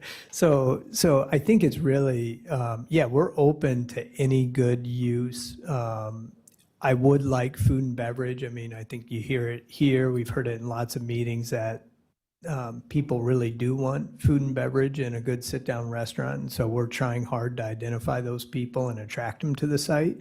But that still leaves, let's say we get one or two of those, that still leaves plenty of space for lots of other uses. Going back to the landscaping plan, and I'm glad you kind of touched already about the alterations as far as the what. I'm curious about the species of plants that were going to be used for the plantings. Are we talking native species, or are we talking anything particular? Like where are we going? Like when we go to Stein's, what are we grabbing off the shelf? Yeah, we haven't clarified that yet. We are just counting the quantities based on the UDO code standards for type of material. So canopy, canopy or shade trees, evergreen ornamental trees, shrubs. And so as we work through that with staff and the approval of the landscape plans, we'll denote the type of tree and species of plant. And how far off are we as far as that goes, as far as coming up with the what rather than the how many? We're very close. I think, by the time we make our next submittal for staff to review, we'll have the species identified. Okay. And then the last thing that I have is about the natural resource protection plan. So what's kind of I know that that's going to be a separate item that will come, I think the Plan Commission will handle. Right, Nick? Staff, there's a condition, and the applicant has started working through that. Staff just really didn't have time to fully review it, so there is a condition that that plan and the compensation be submitted to staff for review under a site plan application. Okay. So it would just be a staff review. Okay.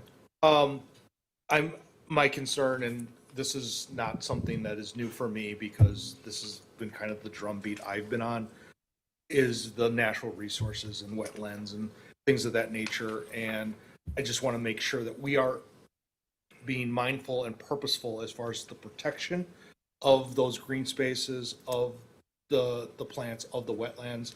And I just want to make sure that we are mindful of those to begin with, and we continue to keep those as a point of emphasis throughout the process. Yeah, so we have an approved wetland delineation. We have a AJD jurisdictional determination from the Army Corps and the DNR. None of these wetlands on site are under federal jurisdiction. And most of the wetlands on site were actually deemed artificial by the DNR. So there's one existing wetland at the northeast corner of the site that we'll maintain. We're respecting the code required wetland setbacks from that wetland. We're not impacting it. And that's shown on the natural resource protection plan. The only impact to natural resources is with woodlands that are located on the center of the site. But we're meeting the required woodland mitigation calcs based on the code. And replacing woodlands on site. So you're not doing anything off-site? No, we can accommodate all mitigation on site. And then you said that there were artificial wetlands? Yep. And those are not subject for any sort of mitigation then, I'm assuming, yeah? No, they were deemed artificial. They're, our delineator was out there. They're full of gravel. So they were just prior farmland ditches, not true wetlands. Yeah, this historically, when you look at old Sanborn maps and the use of the property, it was historically a farm. There were any number of little, call it small farm ponds that long before we owned the property, were all filled in with gravel. Oh, no, I'm not, my frustration isn't with you having a artificial wetland. My frustration is something I addressed with another applicant about the creation of artificial wetlands, and thus they are not subject for any sort of protection in the future. My own personal frustration about it, not anything like it's a me problem, not a you problem. So that's where the deep sighing comes from. So, thank you. So just a couple points of clarification on some things, and I'm going to kind of put you on a spot a little bit again, because, as far as commitment goes, it's only as good as the legal document that you agree to. Now, the sidewalk connection, that would be one thing that, I really want you to commit to that, to make that connection for the residents that are going to be living there and using that development to be able to connect to that sidewalk on the south side of Rawson, because there's a number of developers that are chomping at the bit to develop east of you, okay, and I know we've had this conversation, east of you, but are waiting for this demo to take place and the redevelopment. So once this demo takes place, we'll be bringing back other very nice additions to that area, but it's about connectivity. So that's what I'm going to ask you to commit to that sidewalk project. That's not a big deal. Other than we'll try, because I don't, I'm not a cynic, but there are plenty out there that are going to say that, well, they never committed to it. We'll commit to it. Thank you. So moving on, there was another citizen resident that came up here that was very concerned about the loss of trees and the trees that are going to be lost as a part of this demo goes. Now, before I went to my Packer outing on Sunday, I had to go past it. So I drove around the back, and I wasn't going back there to see, I was looking for illegal dumping. I wasn't looking to, for the tree thing, but now that I'm recalling that back there, there's quite a bit of difference And we don't want to be losing any trees that are, you know, not scrubs and not other, I mean, if there's good trees, I mean, what is your plan for that? Yeah, so we're not, as Emily said, we're protecting as much of the woodland as possible. The woodland that's worth protecting, to your point, there's a lot of bad material in there. There's some buckthorn, A lot some of things buckthorn like back that. It's all got to get cleaned up. The only woodland that we can't protect is in the center of the site, and that's where we're providing the compensatory mitigation. Again, my friend Eli emailed me Friday night, and I spoke to him before the meeting here. He was asking a lot of good questions about the existing berm and landscaping on the south property line. And so we looked into it. The existing berm is actually on his property, their property, not ours. So we're not doing anything that impacts that berm. To the extent there's woodlands to be preserved on the south side, we're doing that, but we're also adding a lot of additional material there. Thank you. And I know when there were people talking about the food court, food truck court thing, I'm not a supporter of it. There's a number of reasons why I don't like it. I had lunch with a very smart other mayor that I learned from a lot of things. And with Drexel Town Square, you know, you're looking at taking away from the restaurants that are looking to draw the people. So I bet if I had Bartles from Point After and I had the crew from George Webb's and the other restaurants that are across the street, they're screaming for this development to go, but not that. I never liked it. I never thought further than the fact that I just don't like it. If you want to do the food truck thing during the summer, Thursday nights up at the Rock, have at it. But I'm not a fan of that. I'm a fan of supporting the local restaurants that are here year-round, trying to make a living, paying their taxes, doing the right thing, and I don't want to make the life harder for them. So that was that point. As far as other, you know, we've got 2 other 100-plus single-family developments that are going to be coming down the pipe pretty soon to come to this community. So I know we're really hammering home how this is going to impact the schools and everything else, but we've got some other big ticket items coming in residentially and commercially. You know, now, I mean, so now that the Buckhorn's gone, we have a whole bunch of things that are going to be kicking off. As long as I'm getting, and I'm learning more from these developers, that as long as they start seeing the places getting scraped down to pad ready for development, that is sparking them. That's sparking conversation. It gets them to do the plans. It gets them to get appointments here. So I want to thank you for that. And with the points, and to the music point, absolutely, we got to put a cap on this, because I live on the far west side, North Cape Road. My backyard, it's Muskego, cornfields, soybeans, every other. The only time we hear noise, it's St. Martin's Fair. Other than that, crickets, owls, coyotes. But to that point, if I was a neighbor living to the south, I definitely don't want to hear amplified music, concerts, all this other things that are going to take away from my quality of life. So I do recognize that as from the neighborhood, and I do share in that same concern. And I just want to make sure that we aren't creating another problem that doesn't need to be, because this, you know, now is about an $85 million product-ish that you're going to be put forth. I don't want to have that diminished by that either. So I'm glad that you're willing to commit to that, and we put forth the parameters on that. Nick? Is that something the council would wish to elaborate in the PDD ordinance as far as the outdoor dining and music and noise? I would say Yeah. absolutely, yes. Am I speaking for the council? I know I'm not supposed to, but in this point, I will. Yes, short answer, please. I'm messing with Tom a little bit over there. So I will yield on that if there's other further comment. If not, we'll entertain a motion.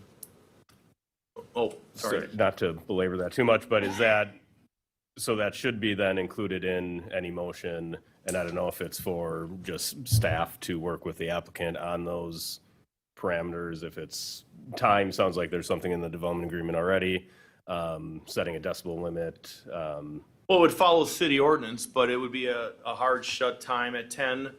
And then if it's, whatever the ordinance currently reads on the lot lines, that's the current, and Mr. Martin is shaking his head yes in agreements to that, so we're not looking to cause any undue inconvenience or negatively affect quality of life for any citizen living in or around that area. Alderwoman. Thank you, Mayor. And you might not like this, but I was just going to mention 10 p.m. is a little bit late on a weeknight, school night. Do we want to consider doing that a little bit earlier, 10 p.m. maybe on the weekends? And not as What are your late as thoughts? 10 p.m. like on a Monday evening when we've got residents residing right there in the condos and houses that may have to get up early for work, children for school. 10 just seems a little bit late. I think it's Outside fine. of a special exception, but. We'd proposed 10 o'clock. I think that's what's in the development agreement, but I would be okay if you wanted to say like on school nights, it's 9 o'clock, and then Friday and Saturday, we can do 10 o'clock. That'd be fine. Thank you. I feel more comfortable with that. Thank you. Okay, with that, is there the motion as presented? Someone else make that motion? I'll make the motion as presented. I second. First and a second, this will be a roll call, please. Alderman Craig. Aye. Alderman Salus. Aye. Alderwoman Day. Aye. Alderman Assad. Aye. Alderwoman Eichman. Aye. Alderman Peccarelli. Aye. 6 ayes, no noes, motion carries. Thank you. Well discussed. Item G7, discussion and possible presentation by Dawn Carrillo regarding an outdoor Franklin Farmers Market. Good evening and welcome. If you'd please take a chair there, and just, if you would please just state your name and business address for the record, and then we'll be off and running. Dawn Carrillo, 5371 South Cambridge, Greenfield. Heidi Harrow, and I'm from New Berlin. No business address. Okay, just talking to here a little closer. You got to bring it right up to you. Okay. Yeah, trust me, it's. Ready to go for us? So if you would like to start the discussion, well, I'll tell you what, I'll start the discussion leading up to where we are now while things get organized and set. So we have watched basically our farmers market at the St. Martin's Fair over the decades dwindle. We got rid of the first Mondays. That kind of was a shame. Our St. Martin's Fair is well attended, lacks the farmers market. Citizens have been talking about a farmers market almost as much as a Trader Joe's, if you watch online. So we talked. In the essence of time, I want to speed this up. So, what you do, explain where your history is with Oak Creek and how that went and how things, because all of us that, enjoy a farmer's market just as a citizens want one, there are big challenges. There are big challenges to get in that rotation of the other communities, because many of these vendors, the same vendors, go to these markets, and if they're in Greenfield on Tuesday, they're in South Milwaukee on Thursday, and they're in West Dallas on Saturday. And there's some challenges that come with just having a farmer's market. And when citizens ask me, well, why don't we have a farmer's market? And then I go into the things that are the challenges.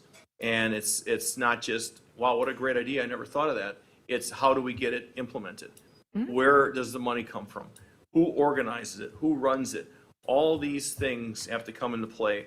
And when we had our conversation, it also included the librarian, as far as, because I had an idea about maybe putting it on the west end of the library to start, to see where we grow from there and see how that, kind of starts the party from there. It's nice to say, yep, we're going to come out with 50 vendors, it's going to be blah, blah. Well, the reality of it is, I think it's going to be a big challenge. And I'll yield for now, Alderwoman Eichman, and then we'll go into. Thank you, Mayor. I just wanted to mention that this was brought forth by a Franklin resident, Lori Domzel, that Dawn had shown interest in a farmer's market. I was first contacted. I then mentioned it to the mayor, said, hey, let's sit down, let's discuss this, let's bring them in, see if there's something that we can make go. We brought Dawn in, and Lori joined us, and we are happy with some of the things that we heard, a lot of the things that we heard. I know that there's been a demand for this. Had to twist the mayor's arm, a little here, a little there, because it is budget time, so of course there are concerns about that. But here we are today, and we appreciate you coming in. So I hope I can answer all the questions. So, like I said, Dawn Carrillo, I created the Oak Creek Farmers Market 8 years ago. I am the market manager of the Oak Creek Winter Farmers Market, which is one of the largest in the state, as well as I sit on the board of directors for the Wisconsin Farmers Market Association. So 8 years ago, I jumped into this, and now we do everything farmers market, so to speak. So we're here to talk to you about an exciting possibility of bringing this to your city. So the idea is to provide the city of Franklin and the surrounding communities with the freshest locally sourced food available. It will also act as a vibrant gathering hub that contributes to the economic success of the city while supporting small local businesses. Carefully curated mix of best growers, food producers, and artisans in the state. So that's the whole idea that we're going with. So we propose that the best time for a farmer's market in this community would be Saturdays from 9 to 1, May through October, which is an average of those months, and for 24 weeks. The location, I have been to your 4th of July events here, and when I was there this 4th of July, it was, I saw that this would be a perfect place, right? We can go into why vendors need, pavement and all those kind of things, but this is, you have indoor bathrooms, all that kind of stuff, but this is the space that we would propose it to be. A market vision, the Franklin Market will bring together high quality, locally sourced food with opportunity. I'm not hearing anything.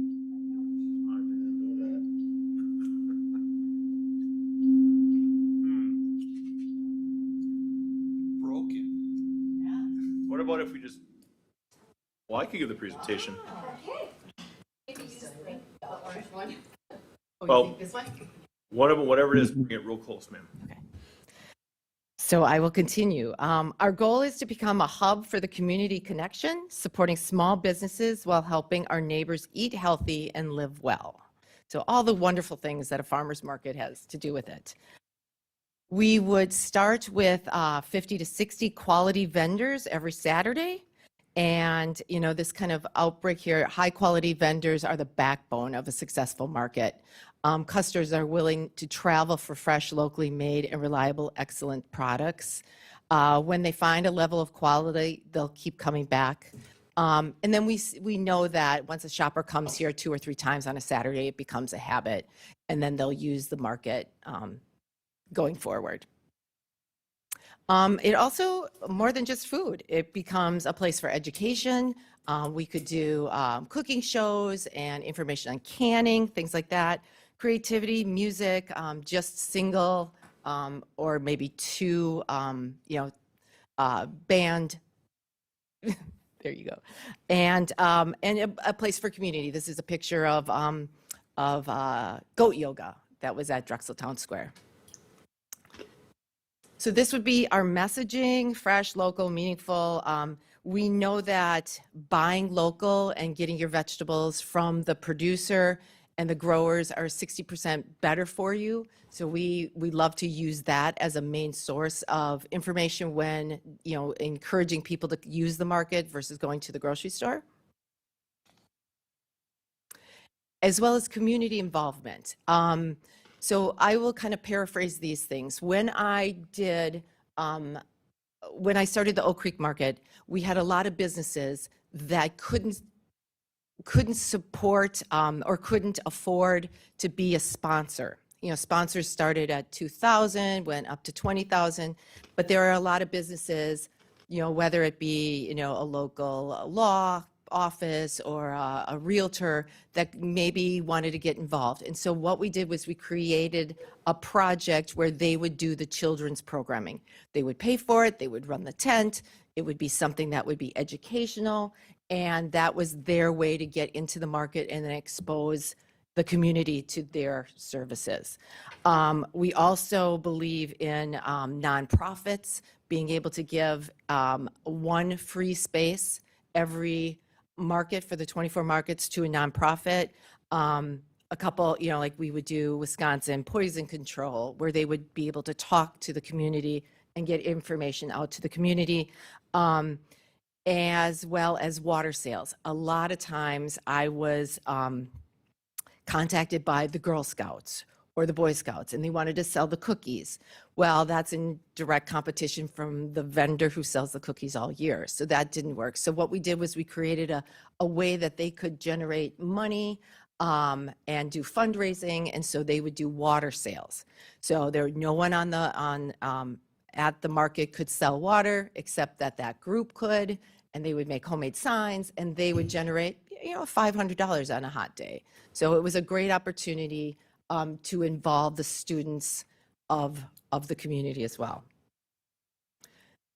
well as involving your departments. The market will be filled with residents. It's a great way for them to meet their goals as, to get out the police and fire, whether the library's out there. The library, you will see a huge uptick when the market is in, is going on, that the library is then going to be more used. Health department, it's a great way to have a table and talk to the community about their missions, as well as the school board. And that's just the start. It could be it could be plannering, it could be anything. So then what we would do is we would implement food access programs that include SNAP and WIC and match programs. Because we're Milwaukee County, we're hoping to bring back the match for this season. So when somebody brings in a SNAP, their SNAP card, and they have $20, we match it and give them $40.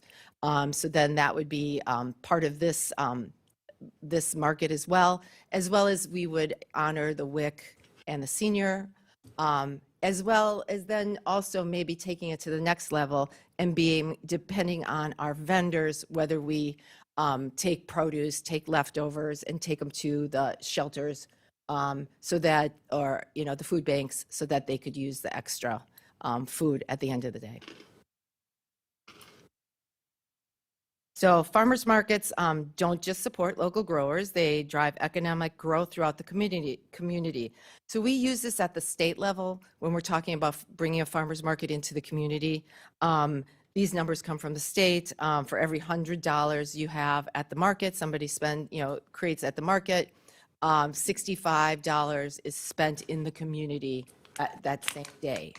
So whether they take their kids and take the family to go get coffee or lunch, and it's just a nice ripple effect for all the shops that are in the community. We'll see an uptick on their Saturday mornings as well.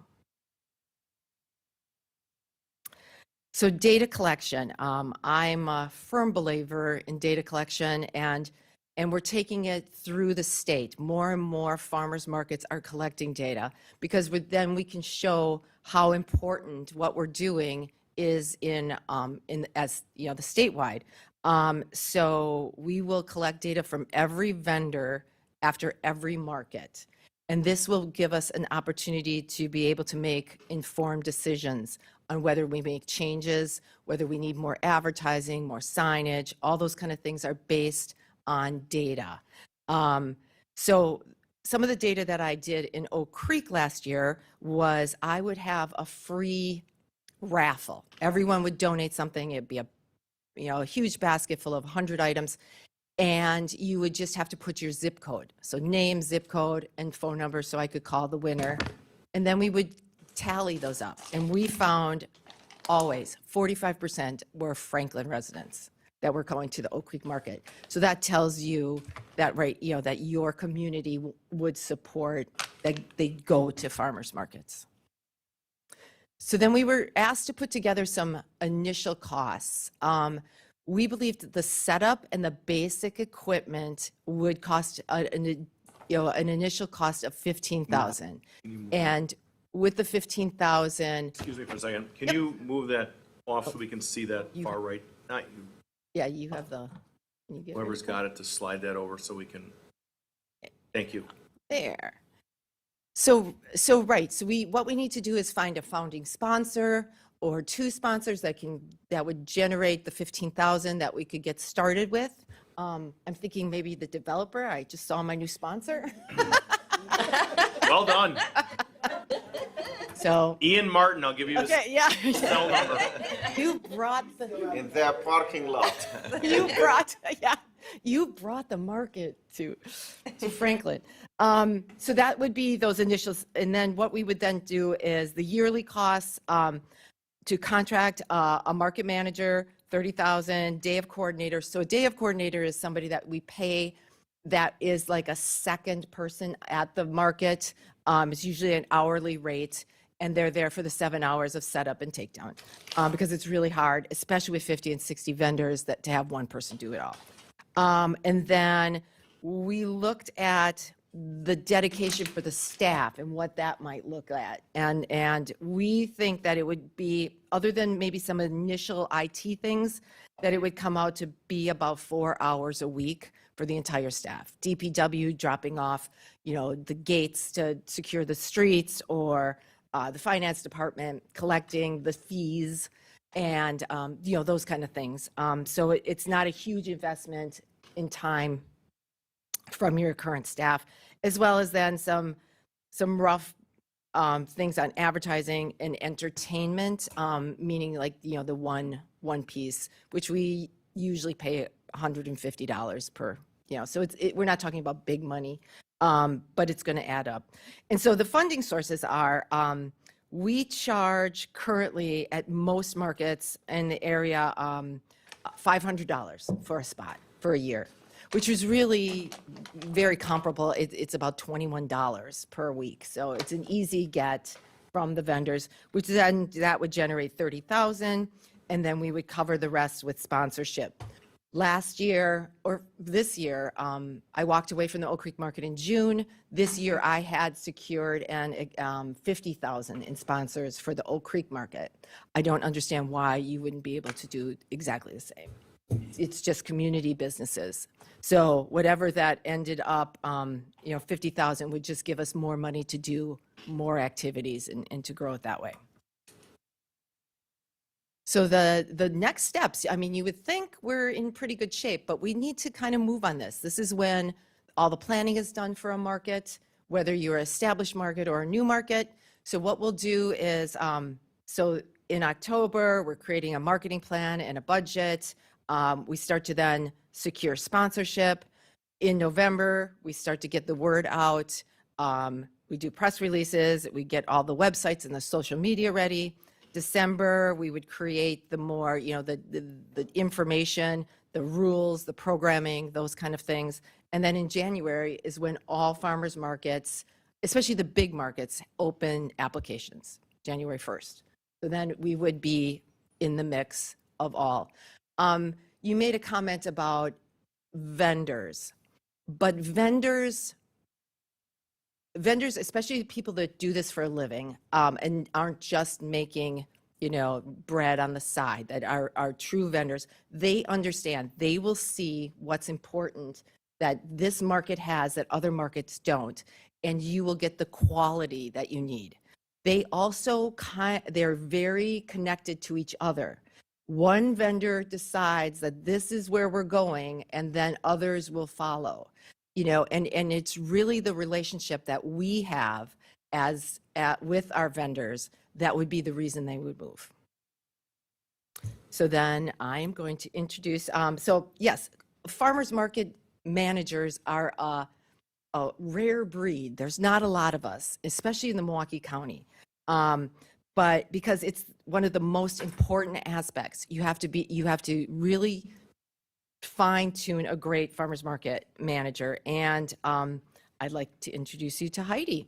Heidi Hero is the manager that would hopefully be your manager for the city. I'm Heidi. I have 5 years of experience in doing markets in different areas of the city. Sometimes run under the health department, sometimes run Parks and Recreation, and also from a nonprofit. I have a lot of experience in seeing how markets can be run. And at the end of the day, the market really is something magical, and it's because a farmer's market is for everyone. Farmer's market is a place that you can take your grandparents. Farmer's market is a place where you can take your children. Farmer's market is a place where young people, young professionals come and get connected and rooted in the city. And so that's what makes farmer's market so important, is because it does that. It creates the connection for community members, and it creates the connection with what you all are doing. Tons of collaborative efforts with different departments in the city, the nonprofits in the area. And so we are huge farmers market advocates and local, like supporting local businesses, local farmers, and wanting for them to have all of the support that they need to do their. And she comes from two of the biggest, Greenfield and Tosa. So she really has her, the backbone of really what makes it a great market, So otherwise, what we really need to go forward is your support. We need you to let us know if this is something that we should go on with, or any questions you have. I know that people are starting to talk. People are starting to hear about whether that you guys are thinking about having a market, and and so now would be the time to any questions? So, all right, so I'll go last. Okay, Alderwoman Eichman? Thank you, Mayor. John, when we met, I liked the concept that you had mentioned that purposely you would not have food for sale at the market, no food trucks, no burger stands, no selling of hot dogs, because the people will be there buying their produce, and then that will bleed into the restaurants in the community. So if someone's there and now they're hungry, they're going to now spend their money in Franklin while they're in Franklin and at a local establishment. So I really liked that a lot when you mentioned that, because it's going to help the economic growth within the city and the new retail and commercial development that's going to be going in on 76 and Rawson with new restaurants. If I can make a comment to that, yes. So I run a farmer's market like a grocery store. I believe that it's important, especially we will get the best farmers, because when you bring your family and there's a bunch of food trucks, then you're spending a majority of the money to feed your family, and maybe you'll go and buy some carrots on the way out. So that's how we see that model. A South Shore runs it a little differently. They have a big live music. You get a coffee, you sit down with a donut. There's a lot of seating near the stage or near the live music, and then maybe you buy a carrot on the way out. Where the market that I established in Oak Creek, as far as the outdoor market or the winter market, doesn't have that. It does have live music, but it's to shop by. There's not a lot of seating, and it is really a destination to do your grocery shopping, which gives us the best revenue for the retailers. So last year, 2024, we generated 1.2 million. Those 60 vendors made 1.2 million in 4 hours on a Saturday morning. Wow. I mean, they were making money. We were moving a ton of people over, and it was a great hub for community involvement. Thank you. I also wanted to mention in our discussions, it was brought up that the farmer's stand across the street from the police station, as well as always Apple Orchard and anyone else I may be forgetting, that they wouldn't be affected by this, as they would be invited to participate in this farmer's market, so it may increase their business. So I had concerns about that, with this all being in my district and always being in my district, as well as a farmer's stand, but they would be invited and incorporated into participating with this. I've got a lot more, but I know the mayor wants us to kind of keep on point with time. So one last thing that I wanted you to maybe talk about is the children's program. I found that really interesting. If you want to explain a little bit about that.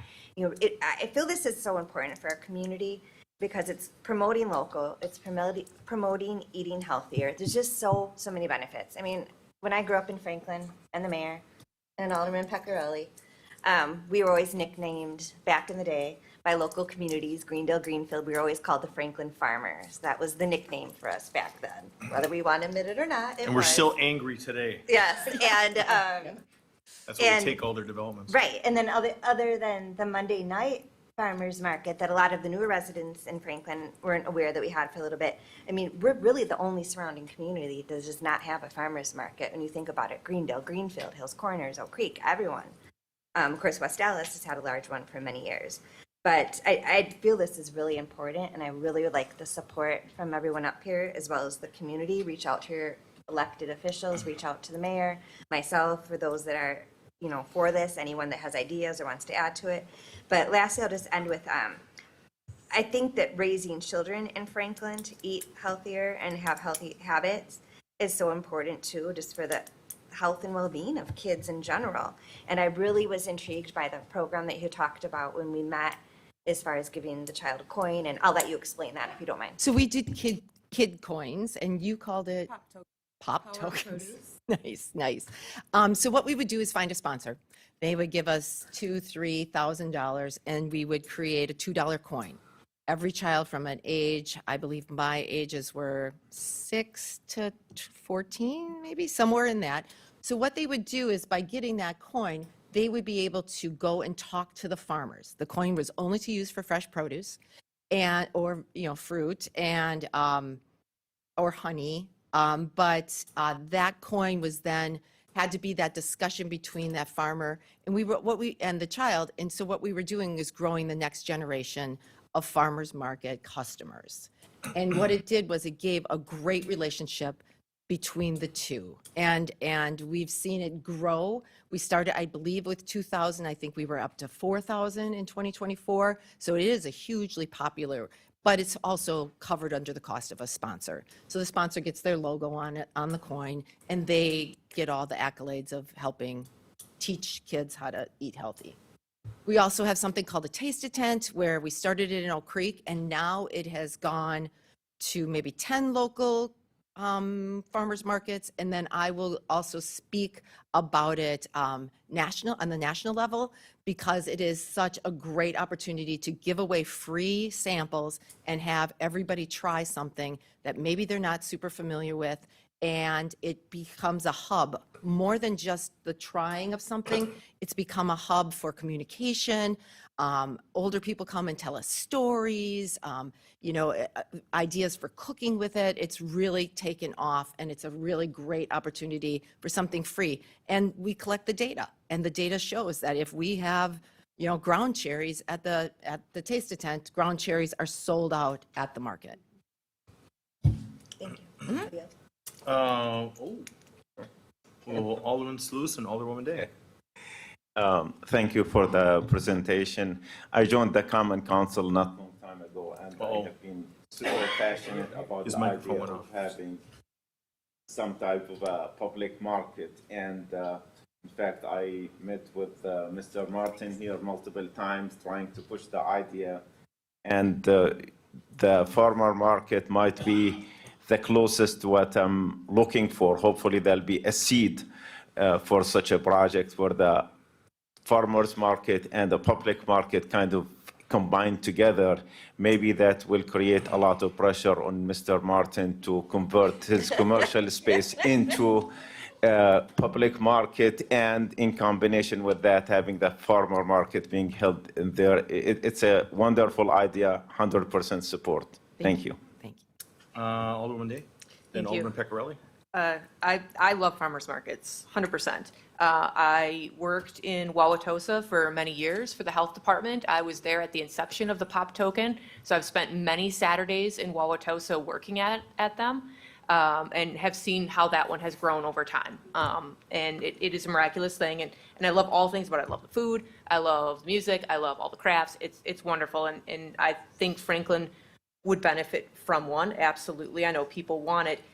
The problem that I have is always on the financial side of things. So we've just come through budget season. We're not completely through it yet, but we have 2 relatively well-known and well-attended events that happen in the summer, and arguably both of them generally operate in the red, and they run on donations and volunteer time, and that is drying up faster than anything.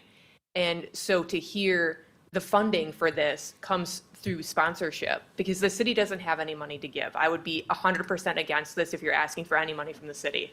So if this is running on sponsorships, I have to tell you that they're not really there to give. We have Civic Celebration and St. Martin's Fair, and we have listened for the last several years to how they struggle to get donations. And I know we have a lot of new businesses that are coming in that want to put their name out there, so maybe this is the right time because there's new businesses and new opportunities. But I want to be very cautious about the funding for something like this. So say we would enter into something moving forward and we don't have $33,000 for the manager and the day manager, and the $15,000 for the startup. Say we don't get that, then what? Or it starts out and it kind of dries up and the sponsorships dry up, then what? So do you get the money before you start? Oh, yeah. And so you have all of this secured before you start? Before I start every year? Is that what you're saying? Okay, so I went out on my own without support from the city. I'm hoping because I knew Oak Creek, and so I went to to the businesses I knew, and I got 50,000 8 years ago, and I got 50,000. Those are the same sponsors. People love their name associated with this. We having a farmer's market, sustainability, and all those kind of things are great to have a business name associated with. I would not have proposed it if I thought this was going to be an issue. But I think what we can do is start with the $15,000 up front, and start to create this and see what we're getting, and go out and and solicit, because that's part of the plan in October would be to start to communicate. But I would also need your help on who are the businesses and who are the contacts, and then we'll take it from there. But we don't know your city as well as your city, and who is the new businesses and things like that. But I would never propose this if I didn't think it could be paid for. In the city of Oak Creek, we generated enough revenue to cover it. But even at just the spaces would cover 30,000, which would cover the salary of a farmer's market manager. And the other question I have from a staff perspective, I know this is just a conceptual kind of presentation to us, and I don't know how far you are with conversations with city staff at all, but have we got far enough that we've had conversations with DPW or health yet about what this would do? Because again, from the health department side of things, the inspections that entails is quite lengthy. It's wonderful if you have the same vendors that come week over week. I mean, that does help. But the initial lift for 50 to 60, I mean, for St. Martin's Fair, it takes our sanitarians nearly an entire day to get through all of that. And that's, overtime. So that's a lot of extra money out of their budget. So it's just extra little things to think about. Once it's up and running, I agree with you. And especially if it's the same vendors over and over again. But there's definitely more conversations to be had. And for the record, I am 100% supportive of having a farmer's market. I think it would be a wonderful thing. I think you've got the right location picked out, and easy in, easy out. People are familiar with it. I think the location's great. I think the concept is great. I'm concerned about the money and the donations, knowing the conversations that I just had with those other groups about finding sustainable funding year over year, and also arguably worried about spreading those donations too thin over those 3 events. And because the city is on the hook for the funding of the other 2, that we don't have a lot of extra money to give. So there would have to be, I think, some coordinated effort, maybe between those groups or something, because there's just not enough, I think, to go around for all 3 events, is my concern. So if we can figure out the funding piece, absolutely supportive of it. I just want you to be clear that there has been a problem in the last several years with getting donations for some of those events. Thank you. Alderman Pecorelli and Alderman Craig. So I'll echo the same comments on that. Funding's been a problem, especially on those other two. I guess, can you speak to, so those other two, at least the Civic, does not have anybody that's doing, I mean, it's all volunteers, so doing marketing and trying to solicit donations and everything. Everybody, I think St. Martin's is the same way. I think it's on their own trying to do that. And the other difference I see here is those are singular events, whereas this is 24 weeks. So when someone puts their sponsorship on it, you got 24 weeks of exposure. That changes probably quite a bit. Can you talk a little bit to having somebody that's focused on this and has maybe background on it, as what that brings? Right. You know, I understand, but you are very correct when you say to a sponsor, I would like, you know, $5,000, and you get to go and talk to the community, you know, 4 times during that, you know, that period. Your name is on every printed card of 20,000 cards that's, you know, distributed. You know, you are getting a ton more exposure than you do for a one day or a weekend an event, as well as the opportunity to attend and all those kind of things. It's also part of the community, right? Like St. Martin's Fair, and I go every, you know, Monday. It's also a bunch of people, maybe not necessarily all your community, where this will be most your community or the outlying communities. I think right there, when you put your name on something like that, you put it with the Franklin logo and not necessarily just 4th of July weekend kind of thing. So I think it's an easier sell, but we're going to need probably more money. I don't know what those budgets are, but we're going to need a couple of, you know, but like I said, the vendors will bring in 30,000 just in your rentals, you know, of the space. So it's not like we're starting that we have to pay for all of it with this, you know, but I also think if this is the way we want to go, if this is, up to you guys, but then what we'll do is we'll go get that 15,000 that we need to start, to buy some tents, to start the process, to get the paperwork done in all our time, and make sure that we can do that. And then we'll take it to the next level. Okay. And then the second question I had is, since you're using the same location as like our Civic celebration, for the Saturday that overlaps, what were your thoughts there? Yeah, we'll probably take the. Yeah, you wouldn't We'll have have it one. There'd be no farmer's market then. Right. So what we'll do is when we look at the schedule, we would just, usually we always start on Mother's Day weekend. It's a big deal for the farmers who bring bedding plants and hanging baskets, and it's their opportunity to come out. Now, granted, sometimes it's excellent weather, sometimes not, but that's usually your start date. So then we'll find 24 days. And then, like most markets, the last one is usually about Halloween time, and then it's usually a big Civic celebration as well. Everything's in place. Why not add some pumpkins and some, trick or treating, or whatever you guys want to add to it? But then that usually ends the market with a kind of an added celebration, maybe a couple more hours of the market, and then some added entertainment, that kind of stuff. Yeah, I mean, I like the idea. I've attended many farmers markets. It is really just trying to figure out the financials in my mind. I think the concept, makes sense to me and everything. It's just we gotta figure out how it would be funded.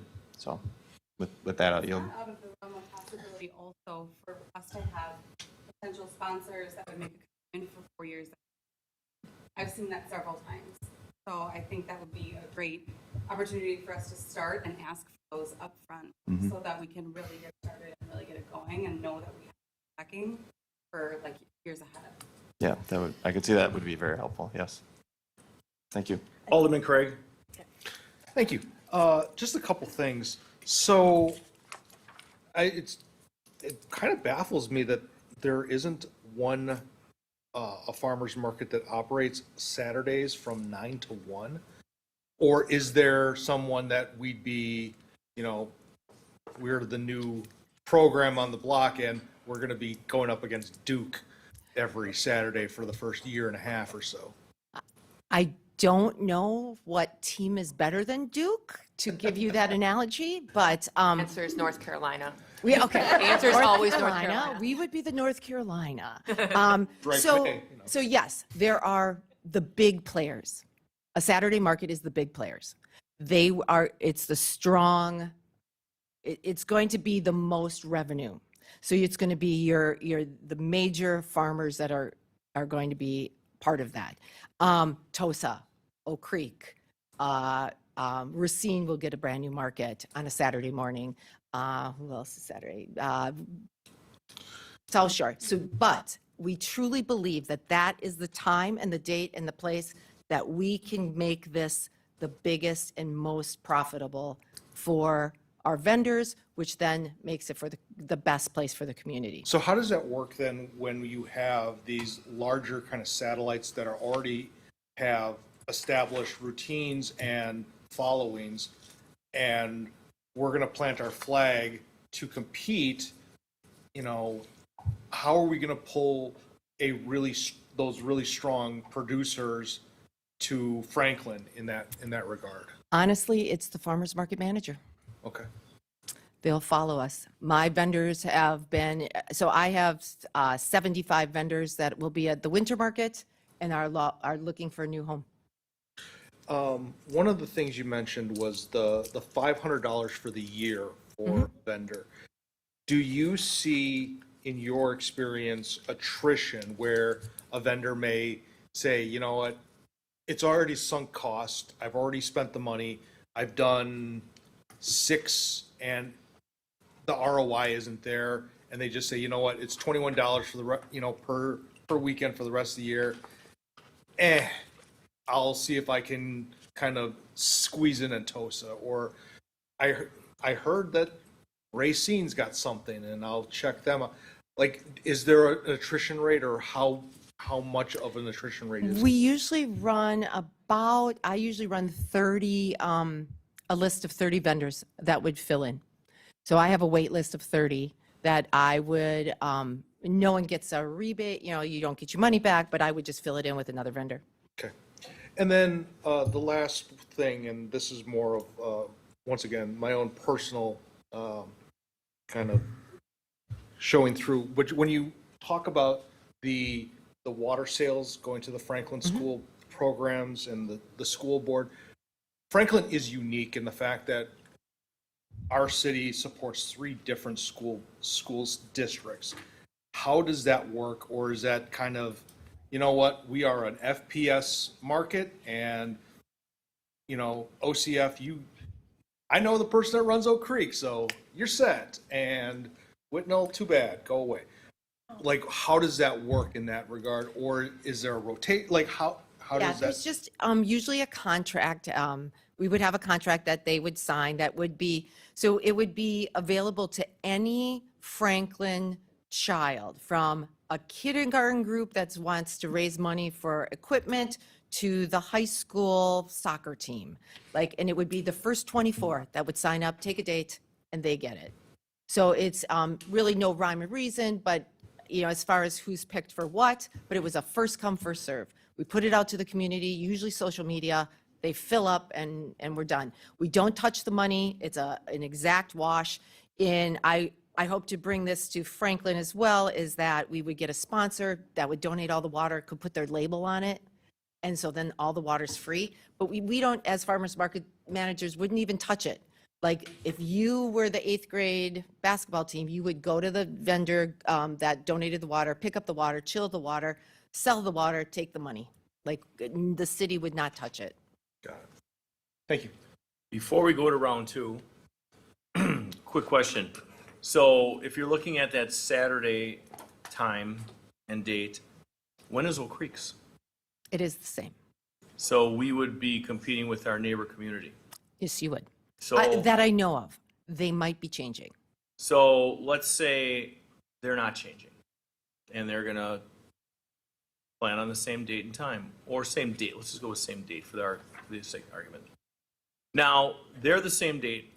How do you get the different vendors that are already committed? Because that's a struggle I had on the Fair Commission for 15 years before I became elected, was how do you do that? Because when I went to the Fondy Market on 20th and Fond du Lac, which has the best egg rolls and roasted corn, and I mean, it's phenomenal. Everybody was, happy and hugging and high-fiving until I asked for their vendor list. Then it was ice and no and go away. Go back to Franklin. We don't like you. It's not that way anymore. We have changed the dynamics of farmers market managers. We gather all the time now and we share information.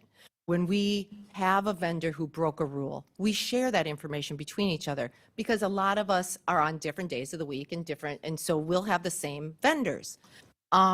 You're not going to see, we collaborate so much more in the last maybe 4 years, 3-4 years, so that we can become stronger, so that our markets are stronger. I know that the city of Oak Creek is going in a different direction with their farmers market. I know that I've been contacted by many of the farmers vendors asking for a new market. The city of Franklin is close enough for them to keep their customers and move markets. Thank you. Yep. Alderman Eichman. Thank you. I was going to mention what Alderman Pecorelli mentioned, that different sponsorships, sponsoring this for, May through October versus just sponsoring one event and having your name on the back of a t-shirt does put your business name out there more. And this is nothing at all against Fair Commission, which I sit on, or Civic Celebration Commission, which works incredibly hard. I've said that numerous times on the record. John and Ann and the whole crew do a wonderful job and they work very hard.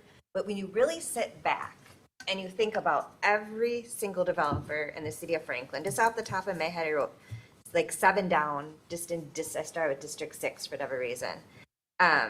Every business, every restaurant, every business in the industrial park, the list is endless. I've seen somewhat of a master list sitting on the board of directors for Engage Franklin and also being on the Economic Development Commission. There's a lot of businesses in Franklin, and I don't know that it's possible that one organization, Fair Commission or Civic Celebration, it has contacted a lot of these businesses. And again, it's nothing derogatory, nothing against them. Everyone's busy, it's very time consuming, but there's a lot of businesses in Franklin that I think would be interested in this. We've brought in a lot of huge new businesses. We have a lot on the horizon.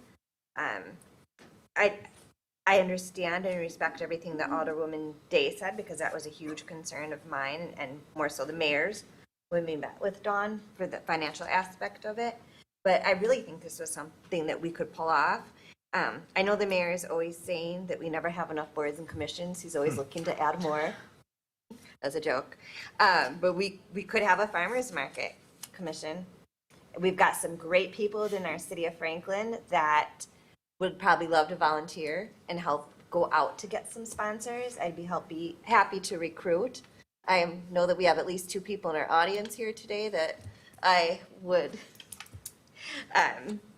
ask for some assistance with, and the answer would probably be yes. But I just wanted to put that 2 cents in that I don't know that for Fair Commission and Civic Celebration, if every single business in the entire city of Franklin is being asked to sponsor, because that's almost an impossible task with the amount of businesses we have.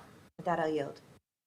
So when former Mayor Taylor put me on the Fair Commission, that was my first board of commission that I ever served on. And right away, the challenges were, and I worked with another gentleman named Ken Skoronsky, who was the alderman and then state rep. And I had never seen somebody go out and hustle donations like Ken Skoronsky would. And that was key for advertising, because everything that we got in it went to advertise, and it was a lot of work. It's a lot of work, and it's not easy. And when you're fighting for these dollars, now we've got a number to the Alderwoman's point, that we've had a number of new businesses, smaller ones, come to the community. There is a list, and that's what I would ask, Mr. Regetz to work with our inspection department, because we get a listing of the occupancy permits that come in, even small ones that come in, like, Sherwin-Williams is going to do this, and, O'Reilly Auto Parts is going to, these other places are coming in, and they have to be knocked on right away, because we want some of those dollars.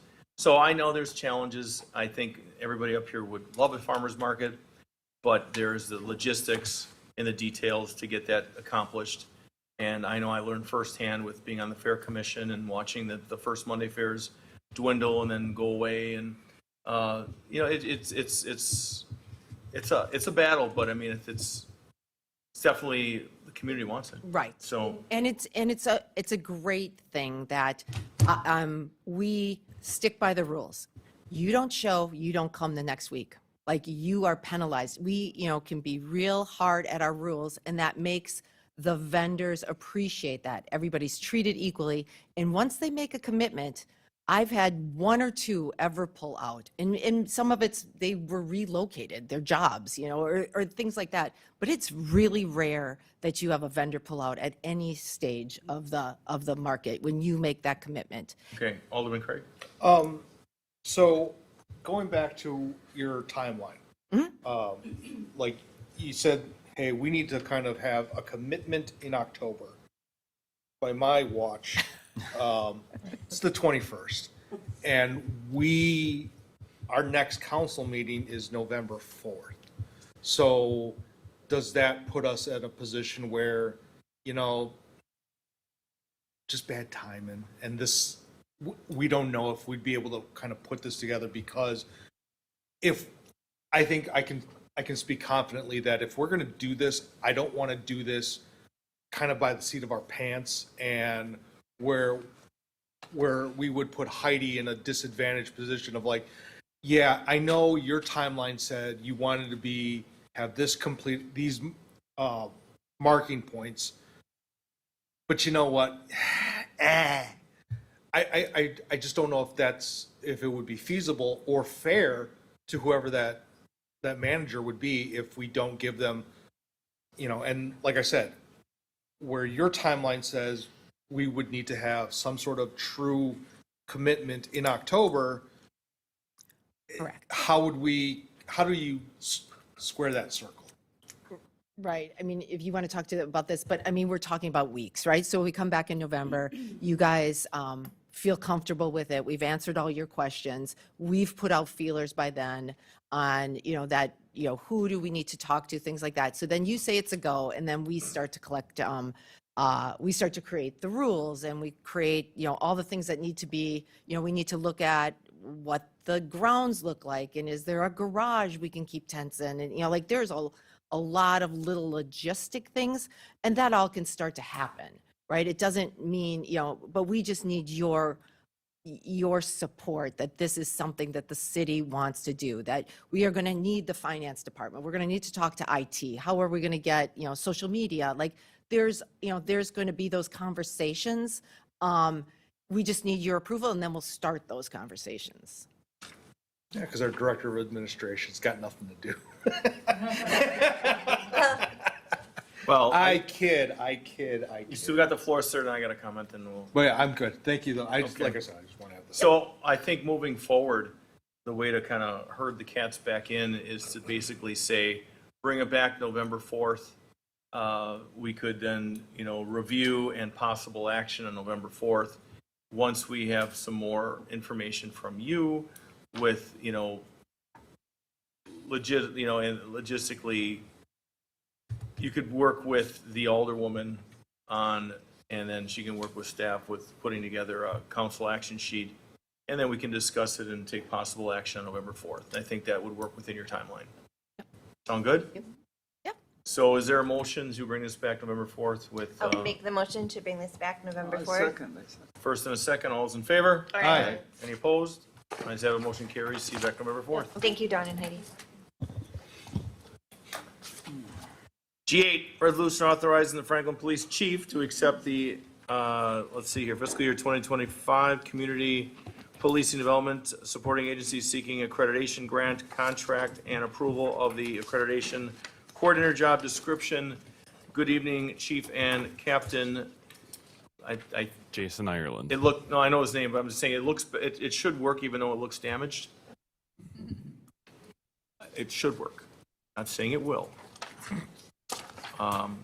Could we, Danielle or somebody, see if Captain Ireland's mic is work? It's on. Did you give it a test, sir? No. Hello? All right. Thank you. Hello. All right, good evening and welcome. Chief, you got the floor? This is why we can't have this thing. Exactly. I think she threw that on purpose. It's good the police are. That's right. Was it DC? Start with a bang, right? All right. Well, what you have before you tonight is a wonderful opportunity that we were given largely due to Captain Ireland's excellent job writing a grant. If you don't realize in your packet, there was only 8 grants given nationwide for this. So when we put in for it, we were hopeful we would get it, but it was kind of a wing and a prayer. And I feel that it's due to his work that we successfully landed this. So it's really a great opportunity. The grant is for 2 years. Obviously, you can see it's just over $240,000. Some of the key factors, well, I guess if you're looking why get accreditation, it's really to make sure that we are operating. We have policies that are best practices, but we're actually operating within those policies. It's kind of like a self-assessment. As part of this, one of the key factors is accreditation through Wiley Ag, which is Wisconsin Law Enforcement Accreditation Group. There's currently a whole list of agencies locally that are accredited by them. Really all agencies of many different sizes, including Milwaukee, West Milwaukee, so kind of opposite ends of the spectrum, are accredited through them. It's a tier process, like I said, and part of this is to have a accreditation coordinator, which makes sure that we're in line with the 262 standards that are looked at through this process. Another big part of it is a software company that would come in with a lot of the foundational policies that are already in line with Wiley Ag standards. So it puts us in a good footing. And we don't have to continue accreditation after the 2 years. I know that was a question that came up. I would like to, but if the funding wasn't there for whatever reason, basically you've had that solid foundation of policies and practices already in place. So we would be in a better place than we are today, I believe. So I don't know what type of questions you guys have. Open up Alderwoman Eichman. I just wanted to mention that this came before the Personnel Committee last evening and it passed. So I just wanted to throw that out there. Thank you. I'm going to make the motion to. Okay, we've got, well, we can start this. We'll make a motion, and if there's a second, then we have further discussion, because I have some things too. So I'll second his motion. Alderman Hassan, seconded by Alderwoman Eichman. Further discussion, Alderwoman Day. Thank you. And thank you, Chief, for answering my questions. I wanted to try to make this go a little bit faster, but just a couple of follow-ups to that. And I agree completely. I mean, I've been through this in 2 different fashions of my life, and I will admit that I had some very horrible flashbacks looking at the standards and measures and whatnot, because I remember a list very similar to this from the Public Health Accreditation Board. And it's no small task, and to get accredited is a major accomplishment, and it's something to hang your hat on. It's something for the city to be very, very proud of, to have accredited departments. And congratulations on the grant, because I know federal grants are hard to come by. So that is all wonderful, great news. The only follow-up question I had was, after this grant period ends, so we're putting out recruitment to hire an accreditation coordinator. Excellent, good idea. It takes the pressure off of you all to have somebody else to oversee all of this. Once the 2 years is up, what happens to that position? Are you going to ask for that person to stay on potentially? Is this just a temporary 2 year for the life of the grant? What is the plan moving forward for that person? Outstanding question. Yeah, we actually thought of that already. So right now, the job description that was approved last night is for accreditation coordinator, period. That's it. Once we get beyond that 2 years, my vision would be to, because from my understanding, talking to agencies that are currently accredited, that big lift is obviously the first one, but there's also a re-accreditation after that. And they said that takes probably a day or 2 a week worth of work, like permanently. So my thought would be, we're very much in need of an open records clerk. So after that initial accreditation, after the 2 years is done, I would want to go back and adjust the job description to reflect that of a accreditation coordinator / open records clerk, making that a full-time position between the two, but that would obviously have to be funded by the city at that point. So hopefully, letting you know what my vision would be, we can hopefully make that accommodation in that 2-year timeframe. Yeah, excellent, thank you. So one of the things that's kind of a fun fact, that communities that have a police department that's accredited has a positive impact on the property values. So what the National Realtors Association had put out a number of years ago, when the accreditation movement really started in Wisconsin, one of their big selling points to become accredited for an agency to, invest in the accreditation process, and at the end of the day, well, why do you want to be accredited? They had a number of reasons: what quality of, incoming candidates, supervisory level had to have X amount of education. I mean, there's a whole bunch of things. When I served on the Fire and Police Commission, that was a big deal. Also appointed by former Mayor Taylor. Thank you, sir. And one of the things I learned on there was that, and I, kind of put that in the back of my head. I thought that was an interesting fact that, the accreditation, it raises that level of officer, supervisor. It puts in those guides and restrictions, and it's a good thing. I mean, it makes you, it makes you that higher standard. So that's the fun fact. So we have a first and a second. Could I have a roll call, please?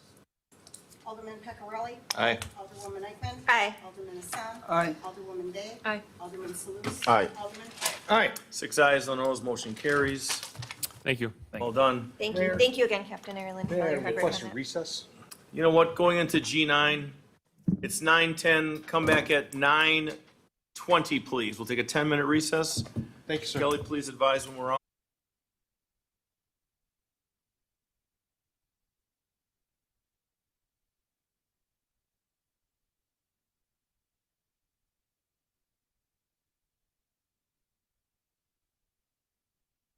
Nine, review of the city purchasing card program. What is it? Yeah. Madam Director of Finance? Oh, boy. Okay, keep up. Okay. What I'm presenting tonight is an update to the purchasing card program. It's the credit cards that city staff has. We currently have 21 active card holders. It's mostly department heads with a couple departments exceptions. Due to them being larger, they have a couple additional staff that have them. This has been reviewed multiple times, but no changes have been brought forward, so I thought it was about time we review it, and I've requested 4 changes that have been approved by the Finance Committee. The draft resolution provides in red what the recommended changes are, and I'll just briefly go through them. Under page 239 or page 1 of your resolution, it would be any charges that are not permitted without permission, asking to add that the Director of Administration and/or the Finance Director can approve exceptions for card use additionally to the mayor. Under the exceptional uses, adding services from a 1099 provider. The reason for that is because it's hard for the city to document and report the 1099 vendors to the state. We don't know that if they're being purchased or products are being purchased by those vendors on a credit card. We don't have any way of accurately managing that. And then also purchases from any outside companies from the United States. 922, limited time is returned. Another change is to delete number 9 sentence, repeated failure to provide this information would result in revocation of the card privilege. And adding full compliance is expected after 3 occurrences. The purchasing card will be revoked for a period of 6 months. This just enforces better compliance. Number 4 would be to eliminate cardholders should immediately notify the Director of Finance and Treasurer of any transactions they do not recognize, and instead put in there that if your purchasing card is lost or stolen, or the cardholder detects that his or her card has been used fraudulently, then they must contact US Bank immediately. And that just keeps the finance director and treasury department out of it, seeing as we are not able to report any of that for the cardholder themselves. They are required to do that. So still making sure that they notify our department, but asking them to call them directly. Number 8, where it talks about being tax exempt and not making purchases without providing a tax exempt certificate. Understanding that there are some vendors that may not accept that. So adding in there, all online purchases that are not tax exempt will require proof that the purchase savings are sufficient to make the expenditure for the best value of the city. That could be a vendor that will just say offers printer paper at $10 a case, and it's a lot cheaper to buy it there than buying it at Office Depot for $100 a case. If there's sufficient evidence that it's a lot cheaper, even with sales tax, to make the purchase, staff will approve that. And then lastly, adding any returns or credits made on purchases using the purchase card must be credited to cardholders' accounts. No cash refunds will be allowed. A lot of these changes are just, again, to be more with current times, since it hasn't been updated since 2015, and then also just being relatively comparable to some of the other municipalities' credit card purchasing policies. So Okay, that is all I question. have, if there's any questions. I do. So when we were in finance, I believe, and there was a citizen that said, you had an employee that was buying alcoholic beverages and they charge it to their card. And then I noticed that's number 1, 6A as in Adam. So was that true? Was there an employee that you know of, since you've been in your position, that was buying alcohol, that had made that purchase? I know of one alcoholic purchase that was made, and a reimbursement has been made for that purchase. Okay, so the reimbursement's been made. The employee understands crystal clear that that is not acceptable. Correct. Good, I just want to put that on record so everybody knows that that's what happened and that's been dealt with. Okay? Other questions, comments from council members? Alderman, so. Just like, it's definitely this guidelines tightening the use of the credit card and debit card and so on. Does that like somehow complicate the operation? Because nowadays, especially like nothing available in the stores, like we end up sometimes it's much easier and save a lot of time to purchase stuff online. So it's just like having, saving a few dollars and wasting 2 hours on the employee time to go back and forth to trying to find a place on the market is difficult. I'm just like wondering, generally speaking, do you feel, is there like an abuse to the use of the card in the current policy as it is? Is there like, incidents of abuse, like, 1, 2, 3, 5, like, how can you describe the behavior of the employees who have access to these cards? I would say in its current state, we haven't had many instances where we've noticed abuse, and if we have noticed anything, there has been conversations about that. We've never had to take anybody's card away or anything like that, though. I'd like to add on to that, Alderman. So when I sign off on these cards monthly, I sign off on the expenses. And I'm going to be a little more strict and in a box. If there's any abuse, it goes right to HR for an investigation. And discipline. Okay, potential discipline, absolutely. Not, well, they made a mistake. No, this is crystal clear. And to your other point, can you buy things cheaper and faster online? Absolutely. And department heads do that. So there's a combination of the two, but just to that point, any abuse is not going to be, I understand you went out and did. No, there is accountability, sir. But the question, why should we tighten the policy if it's working as is? Like, if there is no incidents, if there is no abuse, if there is no violations, why can't we keep it? It looks like you're making it a little bit more restrictive. Am I correct? So when I say that people are not abusing the policy, yes, there have been occurrences where issues have become we've become aware of issues, and so allowing the policy to be changed to tighten it a little bit not only saves the city money, for example, the tax exempt piece of it, because there was nothing really stated in there other than try and find tax exempt vendors. It was getting out of hand to a point where people were just purchasing online, paying the couple bucks of sales tax and moving on. But recognizing in the finance committee that, even $2,000 a year, which is what we recognized had happened in 2024 with taxable purchases that were not tax exempt. That's $2,000 in these department budgets that could be used on other things. So just tightening it in, but not making it seem like that there's abuse.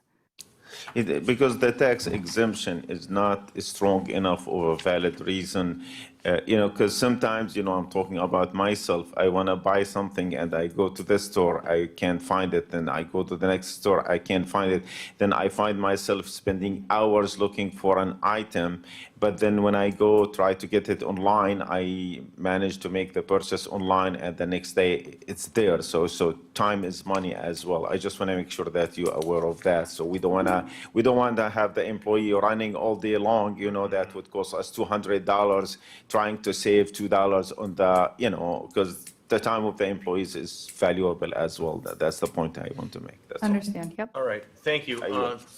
There's a motion presented. Mr. Pecorelli? Yeah, can I? Absolutely. So we did discuss quite a bit of this at finance, and it really was to get some of these pieces in place to make it more efficient, like the change in the cardholder calls instead of, because that was adding time and really any value. So it wasn't and it was the 1099 because of the issues there. But I think the other part of this is the other part that we discussed, that's not part in this, but is related to this, is that at some point we have to look at, so going back to your point of you're going to make online purchases, that at some point companies would do this by creating a PO and then getting invoiced and processing it through like an ACH or electronic payment.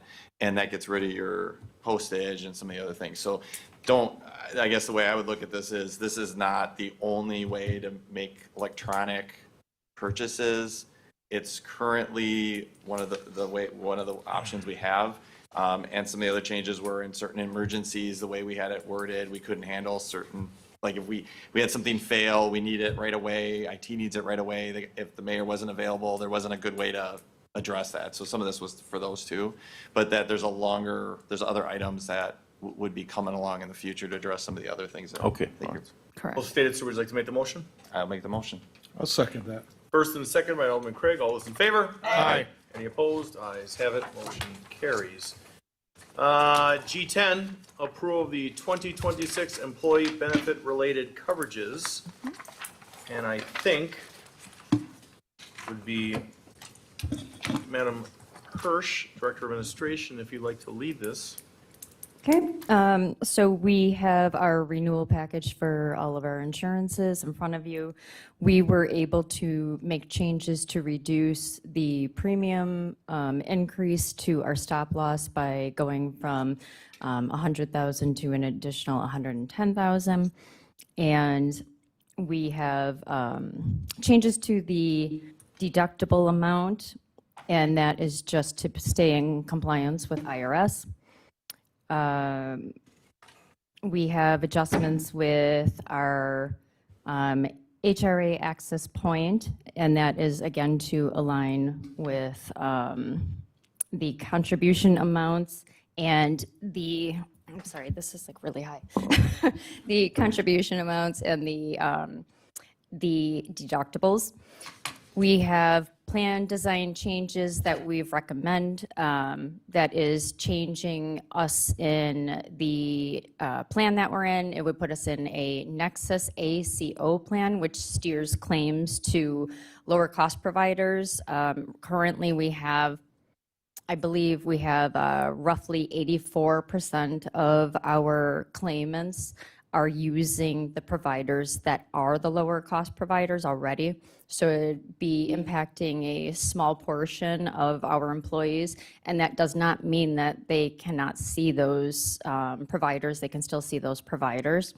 It would be at a higher cost or a higher coinsurance for the out-of-pocket maximum after the deductible is met. So that portion of it, the meeting the deductible, would essentially be the same.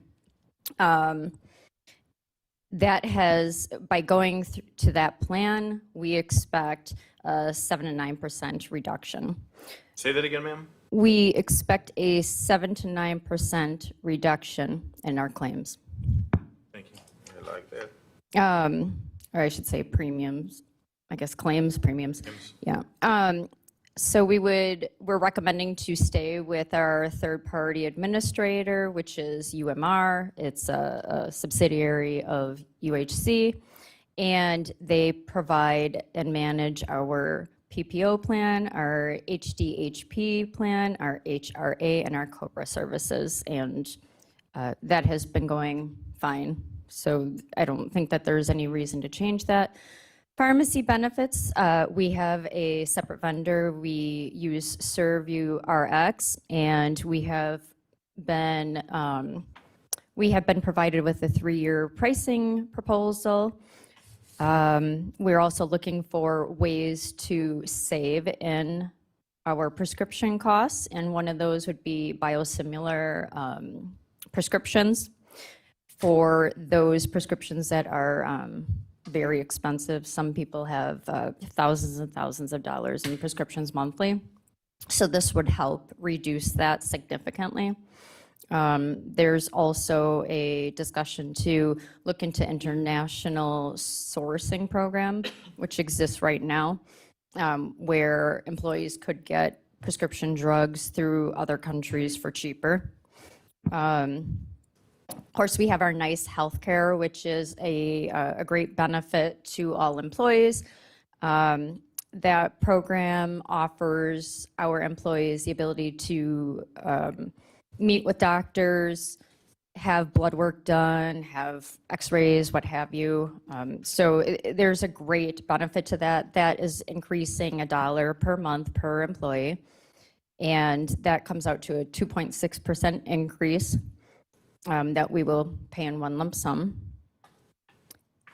The projected total increase overall, we are looking to have a slight reduction in our total costs from 2025 in 2026. So dental insurance, there's no change to the Delta dental plan. However, the Care Plus Dental HMO plan will result in a 10% increase in premiums, and that is essentially impacting about 15 members right now, or $500 a year. Our vision will remain with VSP, and we have gotten the same premium renewal for another 2-year rate guarantee. We will be switching our life and disability insurance over to NIS, which is a national outfit that is partnered with the League of Wisconsin Municipalities, which is actually our insurer as well.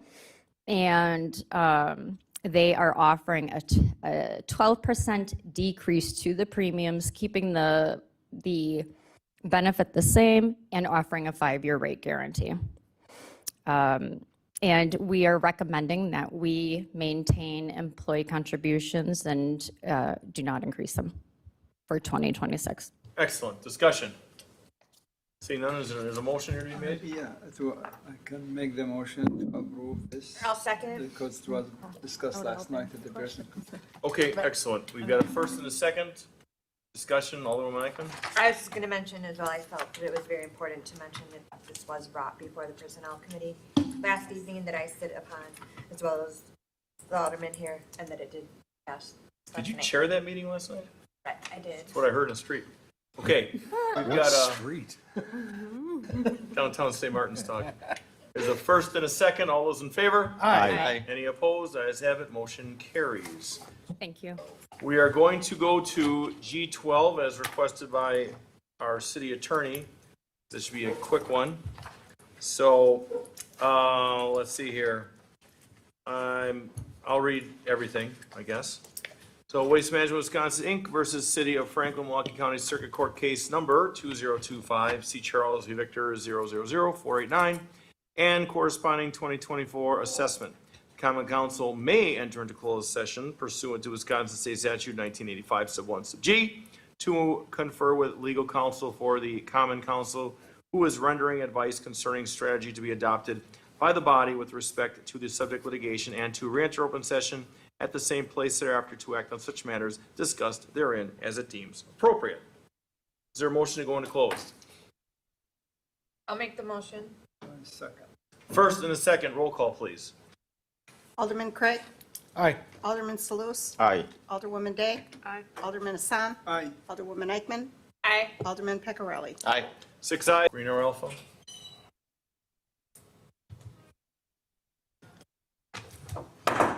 It's 9:50 PM. We are back in open session. Council, would you please repeat that suggested motion? The motion on the floor is to approve the settlement agreement between Waste Management of Wisconsin and the City of Franklin. I'll make the motion. To approve, second. We have a first and a second. Roll call, please.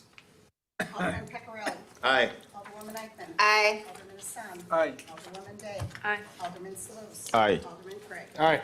6 ayes, no noes, motion carries. Going back to general. All right. Thank you, everyone. Thank you, council. Have a good night. Okay, back to G11.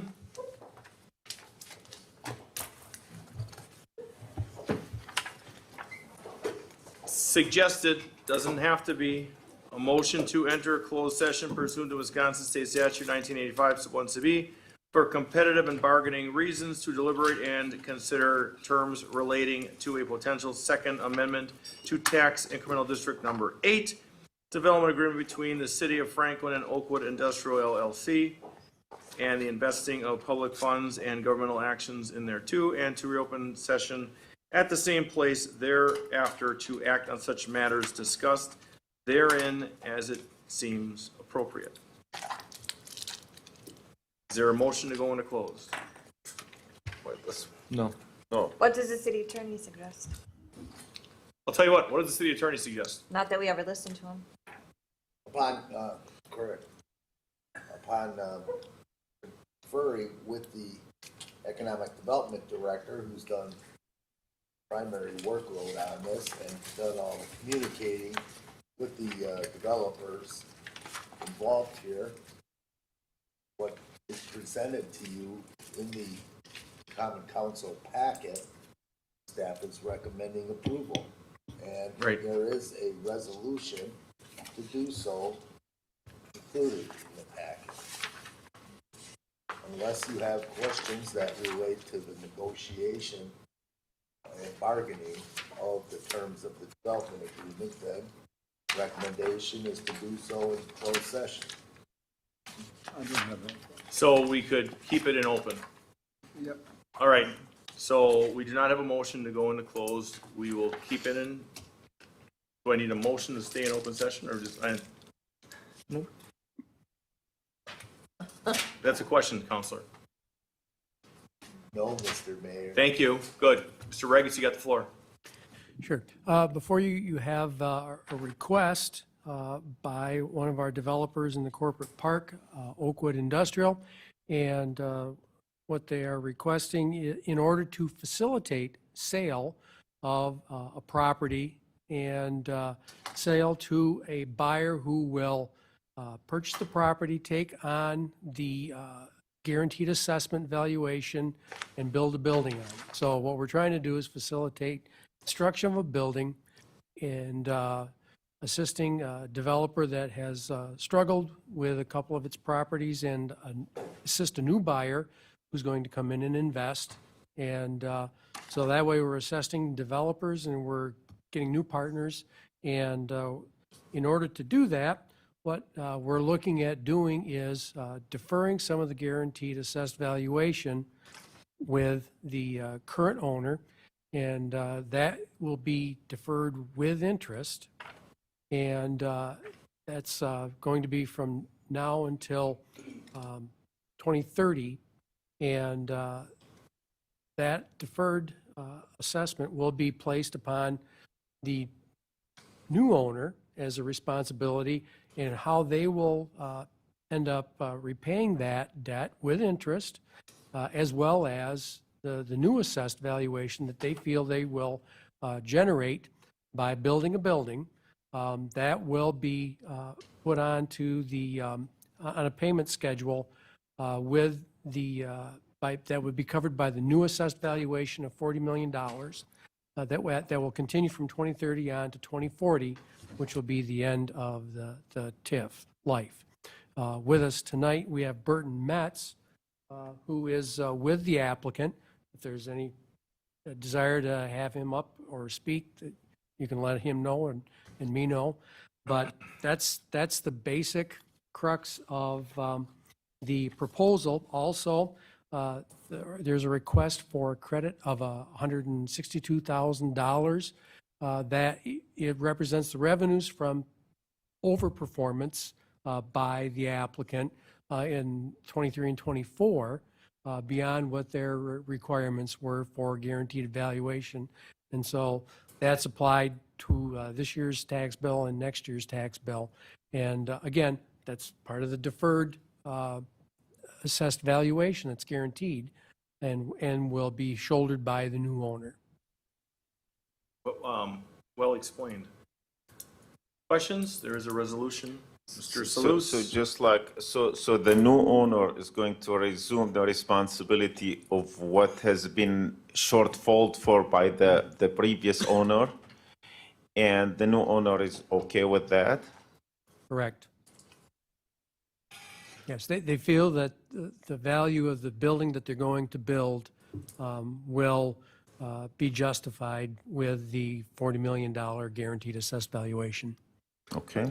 And now you have to remember, this is a total of both the properties, Oakwood Industrial's existing property that has a building on it that they've purchased, the buyer's purchased already. Now they want to purchase the second property and put a building up. Okay, that's fine. So, Mr. City Attorney, so the resolution presented here, are you good with that verbiage, or do you want to add Yes. anything? No. Okay, is there a motion on the resolution as presented? I will make the motion on the resolution. I'll First put and a it- second by Alderwoman Day. All those in favor? Aye. Any opposed? Ayes have it, motion carries. Moving on to G13. Again, choice here. I'll read the potential tax increment at District 11, creation thereof in process development agreement between the City of Franklin and LXL PG Apartments LLC in relation thereto for properties in the southeast corner area of South 76th Street and West Rawson Avenue, such potential development to be named Poth's General, and to affect such developments, including the terms and provisions of said development agreement. The Common Council may enter into closed session pursuant to Wisconsin State Statute 1985, sub 1, sub E, for market competition and bargaining reasons, to deliberate and consider terms relating to potential residential, commercial developments and proposals, and the investing of public funds and governmental actions in relation thereto, and to effect such developments, and to re-enter open session at the same place thereafter, to act on such matters discussed therein as it deems appropriate. So is there a motion to go into closed session? I suggest to stay in open session. So is there a motion to go into closed session? Mr. City Attorney? Strongly recommend going into closed session with regard to pending issues the council should be made aware of.